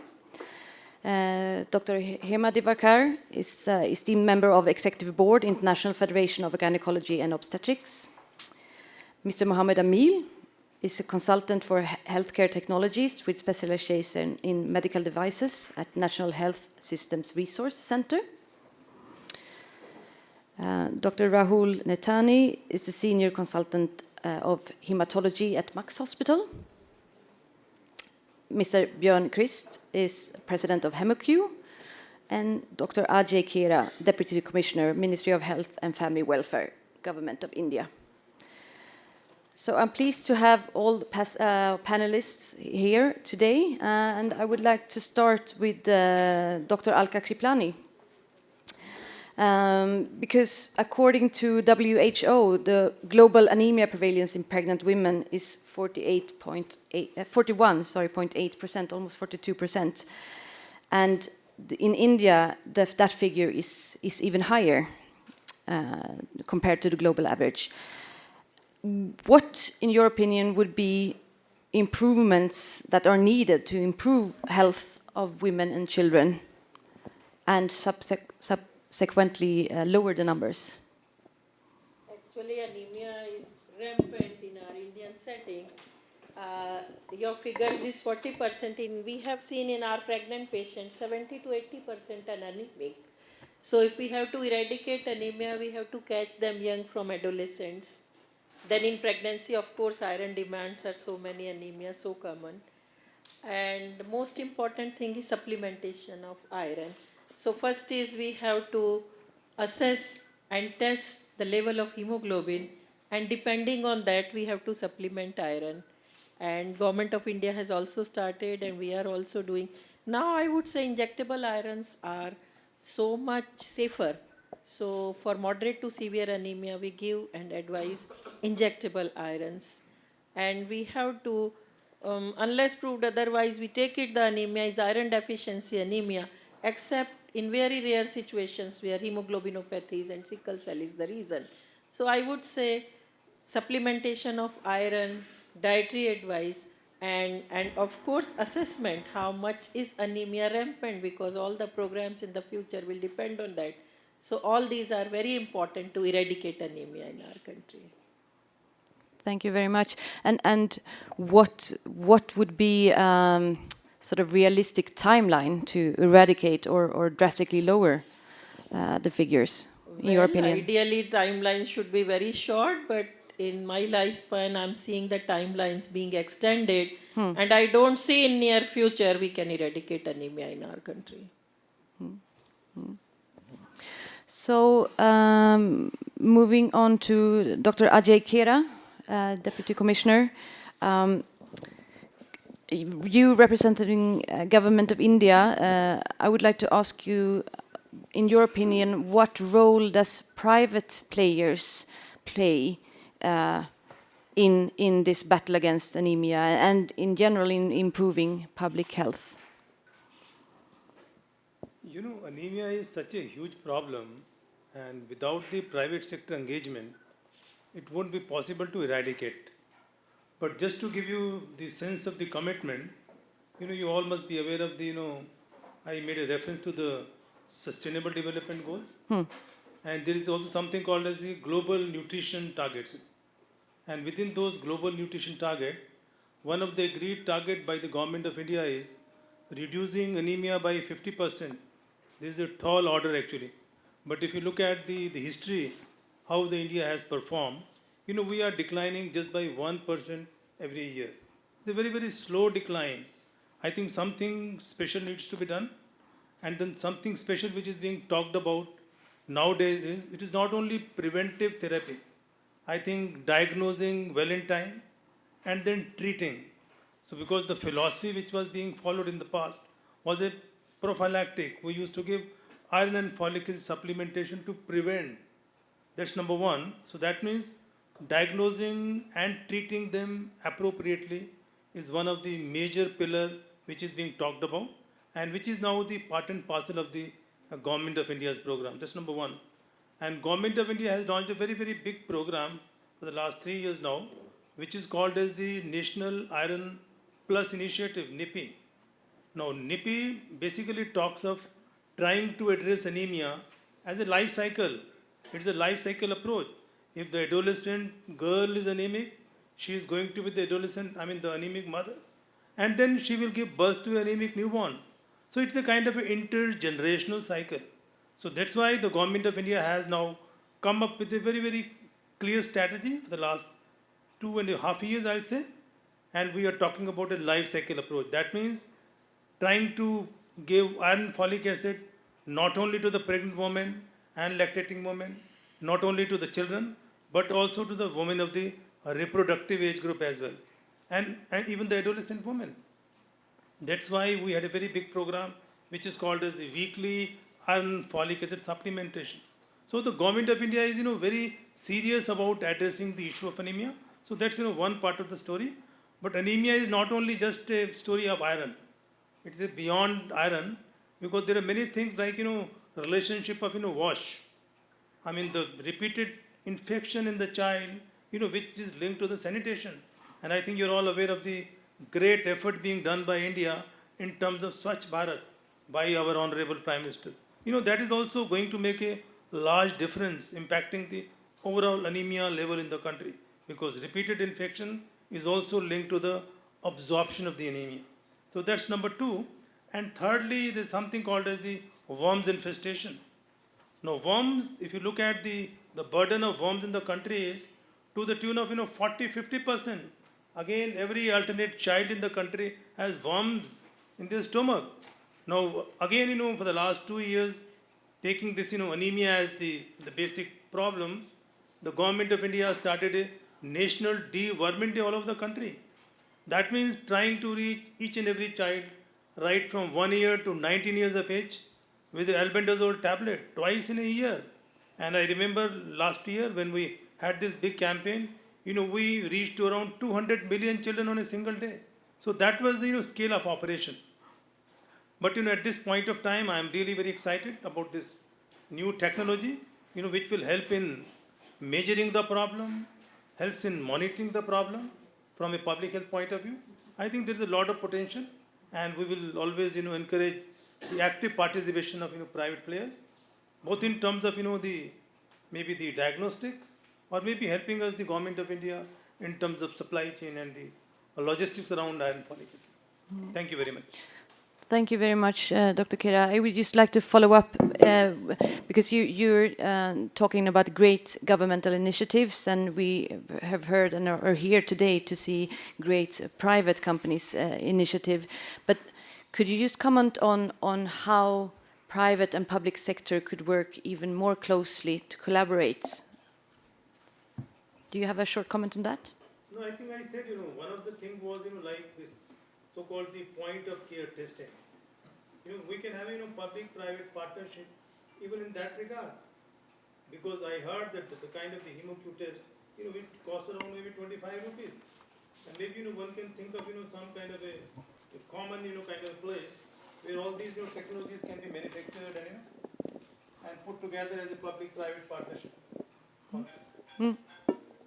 Very interesting indeed, and I think we can learn from other sectors where PPP models, private-public partnership, are very common, and they can be implemented in the healthcare sector as well. So, Dr. Hema Divakar, moving on to you. You worked with government programs like emergency obstetric care program. So what, according to you, are the causes of such high prevalence of anemia in pregnant women? And to follow up on that, what implications does it have for pregnant women in more specific, but in adult people in general? As I said in the video talk itself, that for years and years and years, more than 3 or 4 decades, we are talking about the same problems. All of us are aware that this is a big problem. Even if you do not measure it, the perception and the reality is that it is a huge problem. And we've been sort of doing the same old things for decades, and the government program of IFA, due to non-compliance or not really doing the deworming in the manner that it should be done, and the chronic intestinal infections, for example, the fluoride in waters. There are several factors which may prevent the absorption of oral iron, and something is not working. So the government and the federation and the public and private sectors, the common mantra is make your practice anemia free. That's the pledge that every clinician in the country is taking as on today. So whichever age group, whoever is anemic, it's very well known that 80% is due to iron deficiency anemia. We know that giving the iron is a simple solution. We are not dealing with a complex problem, but we are dealing with a chronic problem. It seems to be ever coexisting with us. That's the kind of situation that we've landed ourselves with. So why is it not working? So whenever we plan to do something, we have to make sure that the iron reaches her. If you're giving the first line as the diet, deworming, and oral iron therapy, you monitor her, and that's where the importance of point of care like HemoCue comes in, because you've tested it before, you're testing it afterwards, and you're recognizing whether it's working or not. So, well, if it's not working, you have to figure your way around it, and that's why Dr. Alka spoke about the use of intravenous parenteral newer molecules, which are now in the market. You fix it at least in the time of pregnancy and postpartum, because that's an easy and a niche target available to you. And of course, expand the programs both to the adolescent age group, which is the ideal age group, and also beyond the pregnancy for improving quality of life. So even in the emergency obstetric care, we know that postpartum hemorrhage is the leading cause of death in mothers, and anemia contributes to a significant percentage of these postpartum deaths. So in the first place, you plug the anemia and save lives. You detect and early and treat the postpartum anemia, postpartum hemorrhage, and again, it's a prong of saving lives. So all the way along, we urge that none of us lose any opportunity at every point of time and the point of care. That knowledge is caring, as how your banner says, that we have the knowledge of what is prevailing, what we need to do, how we need to go about it. So let's not lose more time on this, and we have to change the landscape. And I'm dreaming that the new introduction of this technology will actually take us through the entire landscape on which pockets in the country the anemia is ranking high, what is the intervention we have done there, and how the landscape is changing over a period of time. So 3 years from now, if the same group is meeting here again, then we may have better graphs to show through the same innovative technology. And what bridges the gap between innovation and implementation is some action points by every policymaker, every clinician, whether in private or public, and every frontline healthcare provider, and the whole population in our country should scale to the pink of health. Thank you very much. You're talking about 3 years from now, the facts and figures hopefully look different from now. So I'm going to ask you the same question as I asked Dr. Kriplani. What is the timeline that you have in mind realistically? Dr. Kriplani said the shortest timeline, and Professor Manion from UK is here. We he's my research associate, and the original work that we did 7 years ago with the use of intravenous iron sucrose, that is the parental iron, as a quick fix methodology during pregnancy to reverse the anemia and save lives. Well, the last NFHS data, which was showing an increase every 10 years, compared to the 2005 NFHS to 2014-15, there's a large-scale use of parental iron in the country, and gestational anemia has actually dropped from 56% to 44%. So that's been our most delightful action point with this regard, which means that, yes, the shortest timeline, yes, in a few sectors like pregnancy and immediate postpartum, there is a novel methodology of fixing this, but long term, to save the generation next, as in care of neonatal and pediatric anemias and the adolescent anemia care, that is both the demand and supply. We need to be a little more sensitive to the problem that we've always been living with it. You know, we presume that this is what it's going to be.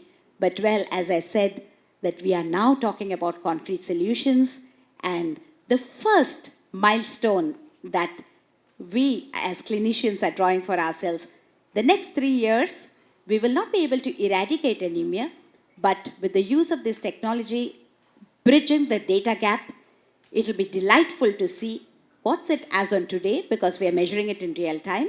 What have we done about it? And 3 years later, we present through the same technology, yes, it has slashed, and that is the first best foot forward. And I think a long journey begins by one small step. So we are taking our baby steps every 3 years, and we hope that we come with better and better and better statistics. This is a very, very large country and very diverse. And I think that slowly and steadily pan-India, we will be able to show you better figures if we work in synergy and if we are focused and committed to this cause. Thank you very much, Dr. Hema, for that positive outlook. And you mentioned to gather all the data and the amount of data that can be gathered through this technology. So I would like to move on to Dr. Rahul Naitani.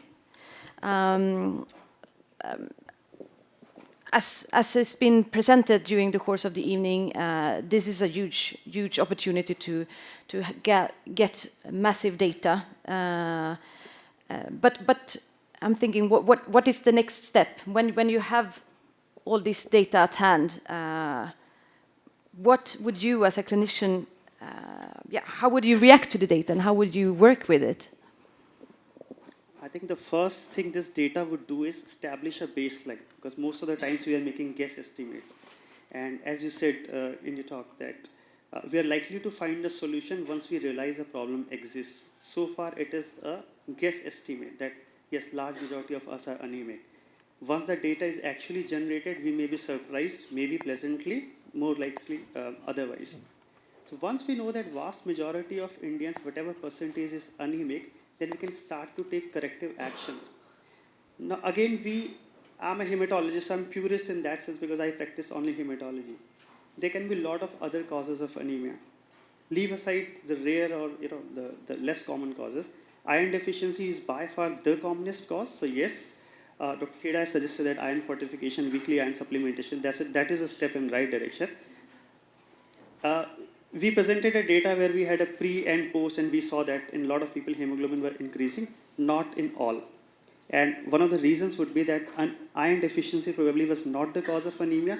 We should realize that when we talk about anemia, India is largely a vegetarian country. So even if people who feel that I am a non-vegetarian, for a practical purpose, from anemia standpoint, we are all vegetarian. If somebody is having a chicken once in 7 days, it doesn't help us with B12. You need to take 250 milligram of chicken every day for an adequate B12 supplementation. No one does that. So B12 and folate would be another thing. So let us say in 3 years, 4 years down the line, we see that our numbers are rising, but not all, because probably we are missing on the B12 and folic acid.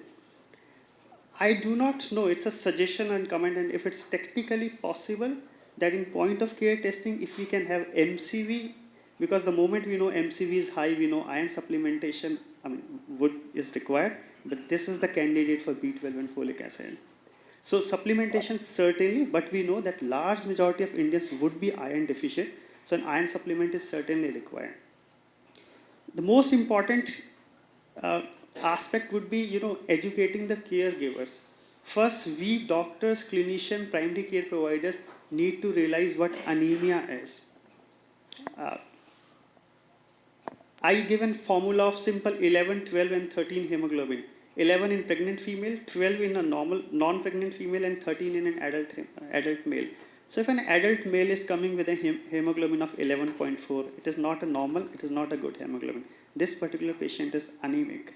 So first, we as our care providers need to realize that what is the magnitude of anemia. We have seen in this graph that the lot majority would classify as anemia, and that's where we would be surprised if we were to put strict definitions of anemia. A vast majority are going to be anemic. So I think one is realizing the magnitude of problem. Once we know that yes, this is the magnitude of problem, we can intervene. Maybe in the second or third step, we realize that after our intervention, at different areas you will probably need a different intervention. If you see in Odisha, anemia is not improving. Odisha is a sickle cell belt. Nagpur is a sickle cell belt. So even the government or policy makers' strategy in that geographical area is going to be different, because the cause of anemia there is different. But yes, I do agree, vast majority of us are going to be iron deficient, and I would like the House to know that the simplest strategy to provide iron supplementation is not diet. For sure we need to deworm, is start cooking in iron pots. There was a time when our ancestors used to cook in iron pots. Even if you are cooking one major meal in iron pot, lohe ki kadhai, you get sufficient iron for 1 day from that supply. All of us know jaggery is a very good source of iron. It's not jaggery, it is made in iron pot, that's how it is rich in iron. So this is one simple advice: eat chow mein, eat noodles, eat whatever you want to. Nobody takes green leafy vegetables. Nobody takes liver every day, If you have to give a simple advice, just tell them, cook one major meal in an iron pot, and you would see that the prevalence of anemia over next few weeks, I'm not talking about months, within 3 weeks you would start to see the hemoglobin levels rising. That's the impact of this simple strategy. You don't need to go for a specific diet. Eat whatever you want to. But yes, to establish a baseline, this data helps me a lot. As a second follow-up, when I see 3 years down the line, my hemoglobins have risen. Out of 100 anemics, 60 have improved. I know for other 40, some different strategy needs to be done. If those 40 are all localized in Nagpur in India, Odisha in India, some pockets in Punjab, I know it is a hemoglobinopathy. It was never a dietary deficiency. Again, it's probably going to be technically very difficult to incorporate MCV in a point-of-care testing, but if it can be, HemoCue can boast that 6 or 10 years down the line, look, this is the result of our intervention. Thank you very much. That was a very interesting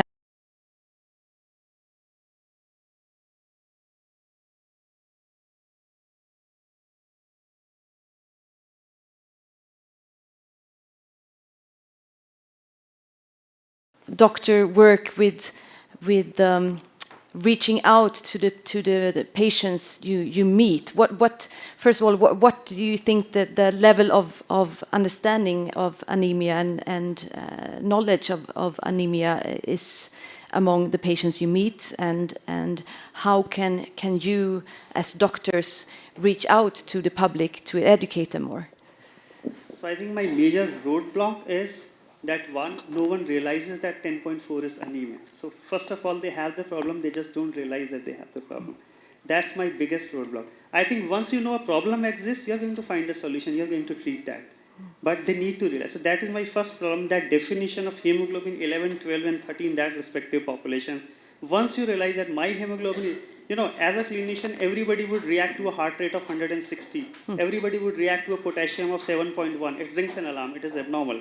So we as a clinician, that hemoglobin of 10.4 should ring an alarm in my mind. I practice in a corporate hospital where I have all the facilities available with us. We would have a peripheral smear. So, we also see a lot of very poor patients, but again, they go through all the screening tests.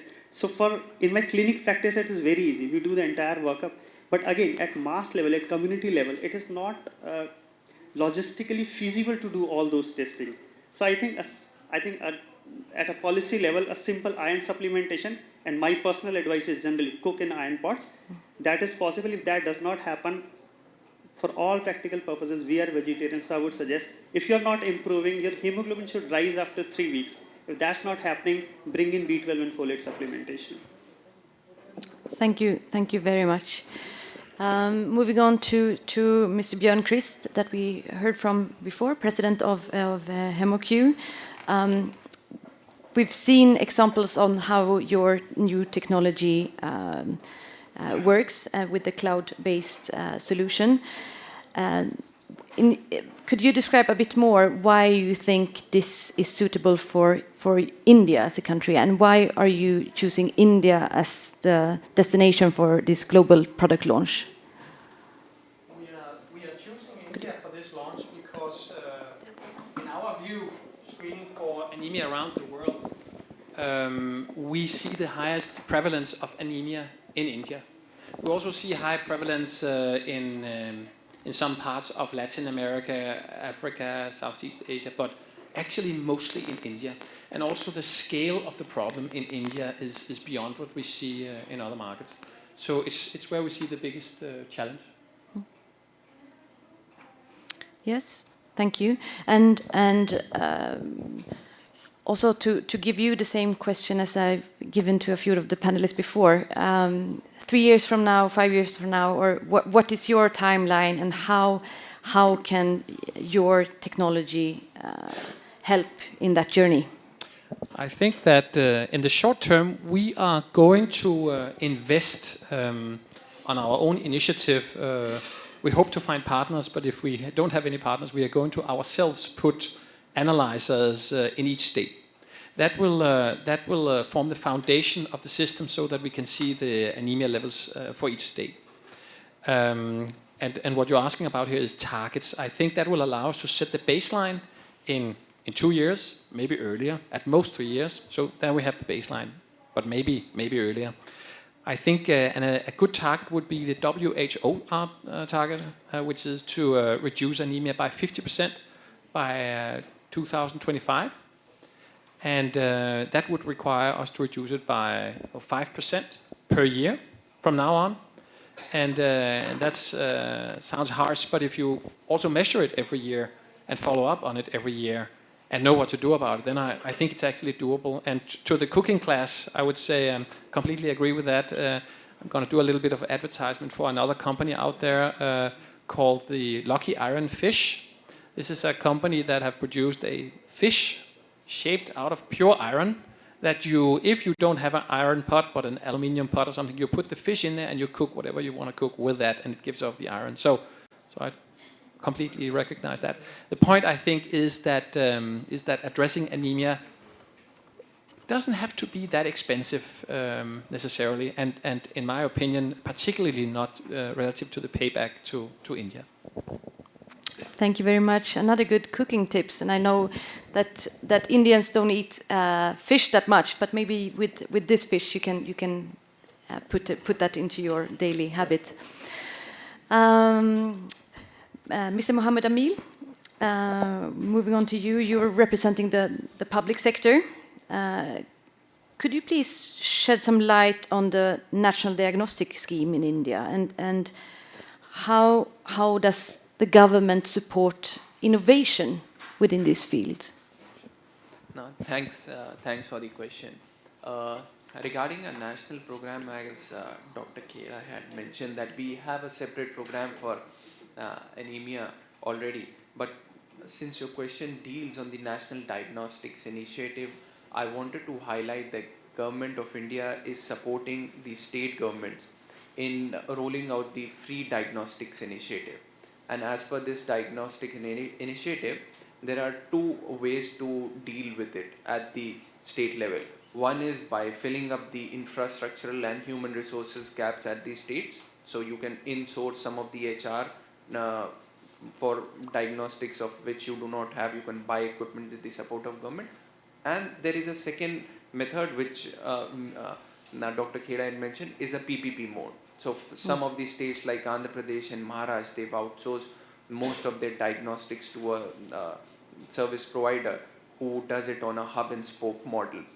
And in both of these strategies, that is institutional diagnostics as well as the PPP diagnostics mode, such devices can obviously play a vital role. In case of the PPP mode, you will have to properly approach the private service providers. But as I am aware, this technology of yours is a very innovative technology, and I really appreciate and congratulate you for this thing. For public procurement, obviously there are sometimes concerns when there is only when there is an innovative technology to buy, because as per our government rules, you need minimum number of bids, and because of those bids, we say like. So Government of India had last year come up with a very good initiative called the National Health Innovation Portal, on which once you register, you can register it as a innovative product or as an innovative program. So you have both these strategies available, as a product or as an innovative program, and those innovations are then reviewed by a committee made by the ministry, and the best practices and the best innovations are presented to the states in a national summit. So this year's summit we recently held in Tirupati in the state of Andhra Pradesh, where we had presented the best practices and innovations, and I believe HemoCue could be one of the innovations which could be, if it passes through all the tests and the assessments and the reviews, it can be certainly presented to the states for its uptake. Very interesting. Thank you very much. Before we open up the floor for a few questions from the audience, I would just like to round off with a question to all the panelists, if you could just answer quickly. How will this HemoCue Healthtrender Anemia affect your work, your daily work? How will you work with it, or how do you foresee other peers work with it? If we can start. So I think, again, seeing is believing. So first of all, it establishes a baseline for me. If someone is coming to me without any report, it's easier to miss or see. And someone is coming with a hemoglobin of 7.4.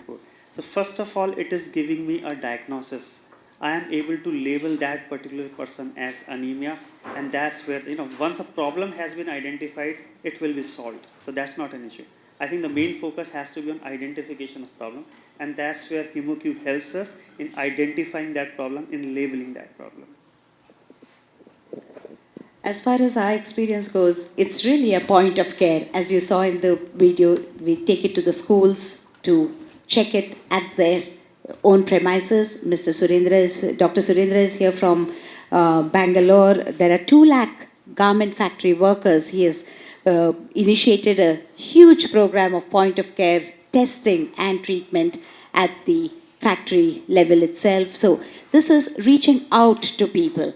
In our own premises, bedside testing post-delivery or an admitted patient, again, it reflects on the point of care. So wherever, whenever it can be used at the doorstep of the patient.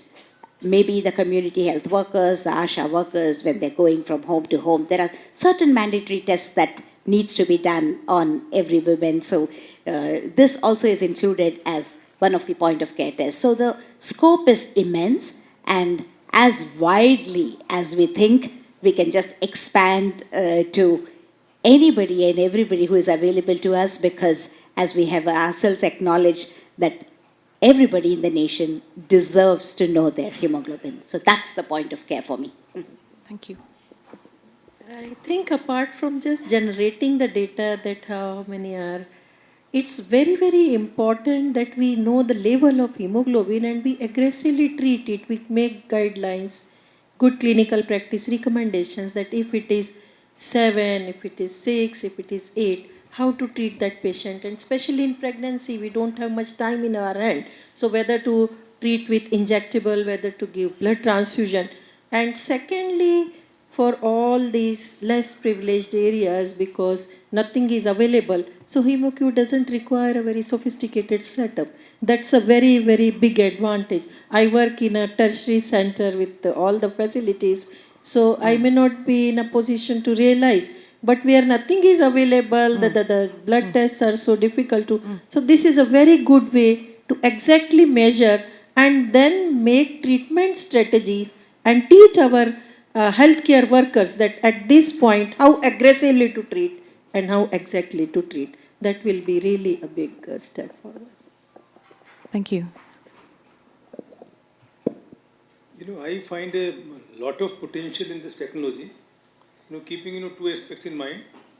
One is that we are moving into a new era of anemia. There's something called as the test and treat strategy, which we have never adopted in the past because the technology was not available.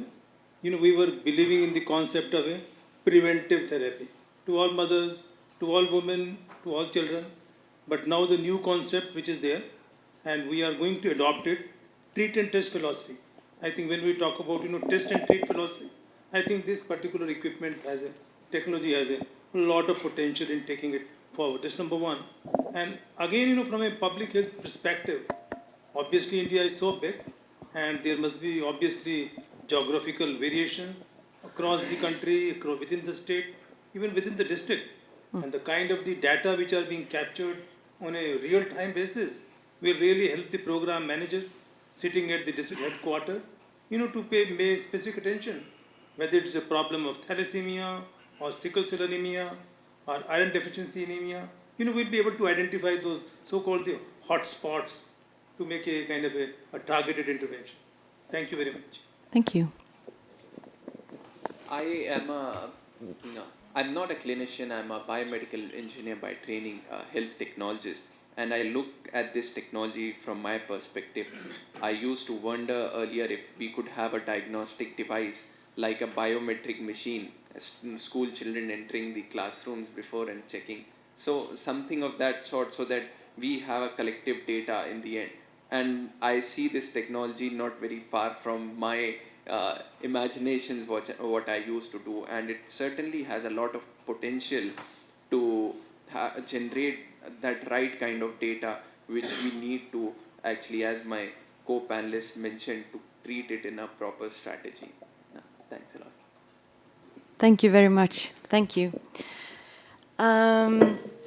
So I would like to open up the floor to questions, because I know there are still very many knowledgeable people in the audience. I just want to add one thing. My name is Dr. Surendra. Who you are addressing the question to? It is not the question. I want to supplement to what the discussions happened. So I am an additional director, Department of Factories and Boilers, Government of Karnataka. In Karnataka, we have 868 factories, in which 1,34,756 male workers and 2,79,299 female workers. So we have conducted a original work to estimate hemoglobin in around 65,000 workers, and we found out 80% of them are anemic. We have used different methods. So it is done by ESI department. So I just want to say you, the percentage of anemia is significantly high. Now, our great source of inspiration is Dr. Hema Devakar. In spite of her busy schedule, she came and advised our government and our entire process. So now I plan to conduct medical checkup for 3 lakh female workers using most probably your method, and this will be the first of its huge study maybe in the world. So we are going to treat all of them. This is going to be one of the state of art and one of the best studies, I will call it as in the world, so which we are going to roll out very shortly. So this is for your kind information. And our main source of inspiration is Dr. Hema Devakar. Yes. So one question here. Sorry. So first you, sir, and then we have another question. Yeah. Okay, I am B.S. Bedi. I was really excited to hear about that. See, it was long back when, I, from my academic environment, joined the Ministry of Electronics and Information Technology, and I was asked to promote medical electronics equipment. With Health Ministry, we sat and they identified what can be the best, possible diagnostic equipment for primary health care. And out of so many, hemoglobin was one. And later on, when ICT became on the scene and we did a HIMS by empowering health workers in 3 talukas and gave them, handheld devices to collect all data. Now, this is one device which I hear, which combines the two, real-time data and all that. But my one, time is short, I will just... See, question is, when the great thing will be, when you are monitoring, you're diagnosing, and then, finding the outcomes. When you upload the data, first time, somebody has, given her test and you come. Second time when it comes, which will also show the outcomes. Whether that person has been taking medicine or supplements or not. Or he comes again and the result may be poor. So whether that small aspect, whether a person is under medication or under supplements, so that the results are showing improvement, whether that MIS which you real time you generate, whether that kind of element is included. I would like to respond to that by saying that that's the very purpose, because if you're collecting the real-time data and you have thought that this intervention would work and you have instituted it, but sometime down the line, again you're collecting the data and again it's showing no difference, that means what you're doing is not good enough. It's not changed anything. And then you have to reverse your course, because again I come back to the point, for decades we were giving the oral iron supplement to the pregnant women. That's the short focus that Alka and myself are speaking about, and nothing was happening. And then we found our way out with the parenteral, because we made sure the iron gets into her system. And then we see some change. So when we monitor with this at least twice, then you have to change your strategy of intervention. That is a great insight as well. I'm Professor V.K. Singh of Healthcare Innovation. We are doing a European project, union project of market access. We are bringing various innovations, Sweden is part of it, to India. My team is even working at the moment in Nagaland, which is northeast, where even Indians need an inner line permit. So what I'm trying to say, when we were looking around and gone around, the India being very market is sensitive. What is the cost of your equipment and what is the cost of each test? Because that's very important for the government. Like in government of Gujarat, we got an National Innovation Award for bringing maternal mortality rate, etc. Because that's one thing even European Union project we are finding problem. Yeah. So the question is a very interesting one to get for a businessman on national TV almost. What's the cost of your product? Interesting, but a good one. I will answer it, I hope satisfactorily, by first saying that I think that one should look very much on the return on investment from anemia initiatives. And if what I claimed earlier, that 0.5%, 0.6% of your gross domestic product is lost due to anemia in the adult population, and maybe an even higher percentage on a medium to long term due to anemia in your children, your future populations, then I think you can recover almost any cost. But that's sort of around the question, right? So more direct at the question, I would say we have been in this market for 30 years. As I said, we have about 70% market share. We are extremely highly automated. And I'll inject one argument here. When you are a primary care company like us, then you sell to, for example, in China, 500,000 village clinics. In the US, you sell to 120,000 primary care clinics. In Germany, you sell to 80,000 primary care clinics. In Sweden, you sell to 5,000. The point is that you sell to so many points out in the market that you can never go there. You can never have a sales force that's big enough. For this reason, we always employ distributors. And distributors, they keep us honest. Because distributors, they will always go with a product that is cost effective. If it's not cost effective, they'll switch to another distributor. So when you operate in primary care, if you are not the most cost effective, you will lose long term. So as you can hear here, I cannot give you the direct cost. I'll hand that question to Deepak Sharma for India. But I can say very, very forcefully that we are, without a shadow of doubt, the most cost-effective in this field in the world. Thank you very much. We have time for 2 more questions. Can I? Yeah. Can I? I think there will be time for individual discussions. Hello. Yeah, can I?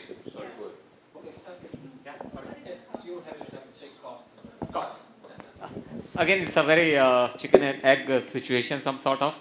It depends on the volume, some sort of. What is the volume of the screening which we are doing? If we are going to do a single screening, then the costing become different. But if we are doing a massive screening, let's say we are doing. You talked about, say, doing it for a large number of people. Yeah. Well, you must have done the cost, you must have done estimates, or you have cost runs. What, if you were doing it for a lot of people, what's your number? What are your numbers? I just put it across, like ma'am over here, it in the range of the per test, around about 40 rupees. If round about, if I put it in dollar, half a dollar. Sorry, in rupees? 40, yeah. And that would be with how many people testing? That's one test. One test? Yes, yeah. And supposing you've got that up to, I don't know, what would be your sort of like a big figure that you could bring it down? What would that be? Then it will be a big volumes. If the ministry, they would like to do a massive screening of around about, say, 1 million screening, then the total proposition will change, because where is the logistic? If I need to make the supplies to Northeast, or I'm going to make in Delhi, then the whole scenario change. Yeah, because I'm only giving the Delhi, so my logistic cost is not so high. But if I need to go to Nagaland and to Arunachal Pradesh, where I need to really pass on, because many factors get involved in that. So then your costing varies. I think let's continue the cost discussions and negotiations, maybe. Over dinner. Good, So yeah. please, sir. Yeah. 2 more questions. So we have a gentleman over here, and then we have. I'm Dr. Pai. I'm a pediatrician. And it is very interesting to hear that we are talking of screening programs. And as pediatricians, I think we look at these screening programs very deeply, and we try to understand that yes, volumes are the things which actually give a good cost effectivity. Now, the whole perspective of what we are talking today is, over a period of time, we have looked at fortifications, we have looked at iron supplementations. But in our country, as a pediatrician, we have seen that most of these programs fail because of multiple reasons. Because it's not only iron deficiency that is important, it's nutrition also. And protein energy malnutrition is very common. So you can give a kilo of iron and not reach an hemoglobin because you don't have enough protein to form the globin. So we have multiple problems in place. The second thing which we like to is, yes, technology is good, but what I need to compare the technology is, in our country we have 3 mechanisms to test iron. One, we do the Salis test. Second, we use copper sulfate to get the iron, and then we use technology. The first thing I need to understand is, if somebody is doing 3 lakh tests, I want him to do 1 lakh with Salis, 1 lakh with copper sulfate, 1 lakh with technology, and compare whether all of this would give me ideal standards to understand that this hemoglobin is low. Only then would I probably understand that this technology can be taken to millions of people, and once we look at the millions, you have, in Germany you say 800,000. I mean, that's the kind of figures which I think government will be interested if you have a standard of application that this technology will give me an answer to my problem, and then it will be easy to look at any screening program and it becomes volume. And once it's volume, I'm quite sure Deepak will be interested. He'll say, okay, I'll bring them the prize. Thank you very much. Can I? Just very quickly, 2 things. Point of care by definition means when I do it, I manage it. I can't just do it and walk away. Right? So point of care must be accompanied with an infrastructure to support the point of care. This has been the point of care philosophy. So we can't go beyond, can't go and not do that. And to do that, what you need is Dr. Khera. Because if you want to do it in public health, and we are doing this testing, we need to have support system to manage it. and being a pediatrician following from my earlier colleague, the hemoglobin management is not a one-time management. You supplement iron, you come back after 6 months, you might find the same child or mother again anemic because the cofactors were existing in the community. So my challenge to all of us, and not just to do with technology, is when you do point of care, what do you do beyond that? I do tests, I get all the tests perfectly fine. Putting your analyzer in the primary health facility where the medical officer does hemoglobin of every patient and then manage and treat, fair enough. Absolutely okay. Where we have our RIFs programs, sir, we could have we could have a 1 year later program management to see what happened by WIPs in terms of change and what should be added or deleted in terms of factor which will contribute to WIP programs effectiveness. So this point of care could also help us in doing effective programming, because my feeling is anemia programs have gone on from 25 years or longer since I've been in public health, and we have done something wrong for it not to happen. So I think this should help us in sorting that out and taking it further. We can talk a lot about this indeed. Thank you very much. I think there's definitely room for further discussion. I could tell. And please, sir, one final remark, comment, question. Thank you for the organizers for calling all of us. I think anemia is a long-standing problem in India, in private and in public health. I'm a practicing pediatrician. I'll make two simple observations. I'm not going into the technology one versus another, and I'm not going into the costing. I think the target population really is the antenatal population, because 36% of the population is pediatrics, which is born from mothers. So I think antenatal care, where we have eminent gynecologists, is actually the prime focus where we need to actually put our energies on. Apart from the fact that the largest chunk of Indian population in terms of demographics is pediatrics, the weakest population is the pediatric population, in which anemia is more than 47% under the age group of 5. And the most of the growth potential is achieved before the age of 2. So lower the hemoglobin, lower the growth potential in a stunted population, mentally, physically, and psychologically. And the second is a point with regards to the iron vessels. India as a culture has a great concept of cooking in vessels. And there was a big concept in 60s, 70s, and even up to mid-80s, in which most Indian populations cooked, especially the meals for the firstborn and males, in copper vessels. And there is a lot of published data on this, which was subsequently called as ICC, which is called as Indian childhood cirrhosis, because copper kills the liver and the kids used to die. But having said that, that's a chelating iron which damages the body. This chelating iron, cooking in iron vessels, can actually help a great deal, especially in the rural population. So I think there's more amount of studies and more amount of awareness is really indicated in this, because this is something which is so easy. And with regards to monitoring of anemia, I think that's a more cause of concern. Documenting 6, 7, or 8 hemoglobin is one thing. Compliance is the second. And endpoint of monitoring whether the hemoglobin is improved or not is the last. Thank you. Thank you very much. Thank you very much. And with those final words, I would like to thank all the panelists for a great session, and ask Mr. Björn Christ to present a token of appreciation to Dr. Divakar, Dr. Kriplani, Mohammed Amil, and Dr. Netani.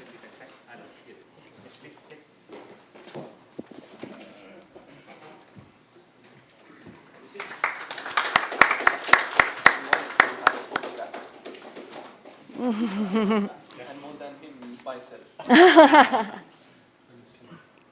Thanks.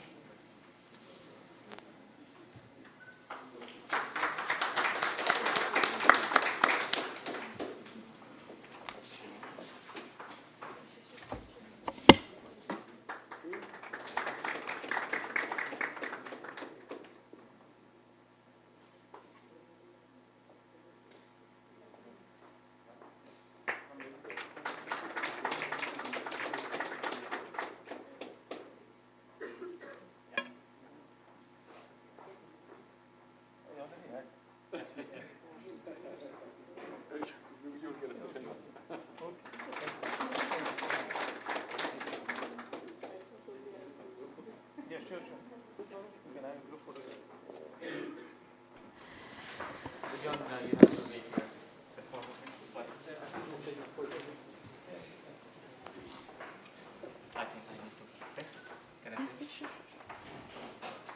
I think we would like also to our coordinator, Lisa. Bjorn, I request for, yeah, please. Yeah. Yeah.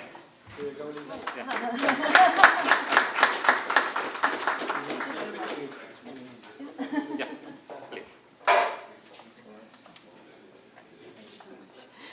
So thank you very, very much, all panelists and all delegates that have been here with us today. I think we have had a very interesting evening where we've been discussing various aspects of anemia and the role of technology in the battle against anemia. And on behalf of Embassy of Sweden, Business Sweden and HemoCue, I would like to thank all of you who graced this occasion for participating, and we believe that this will help strengthen the Indo-Swedish ties and the joint efforts against anemia.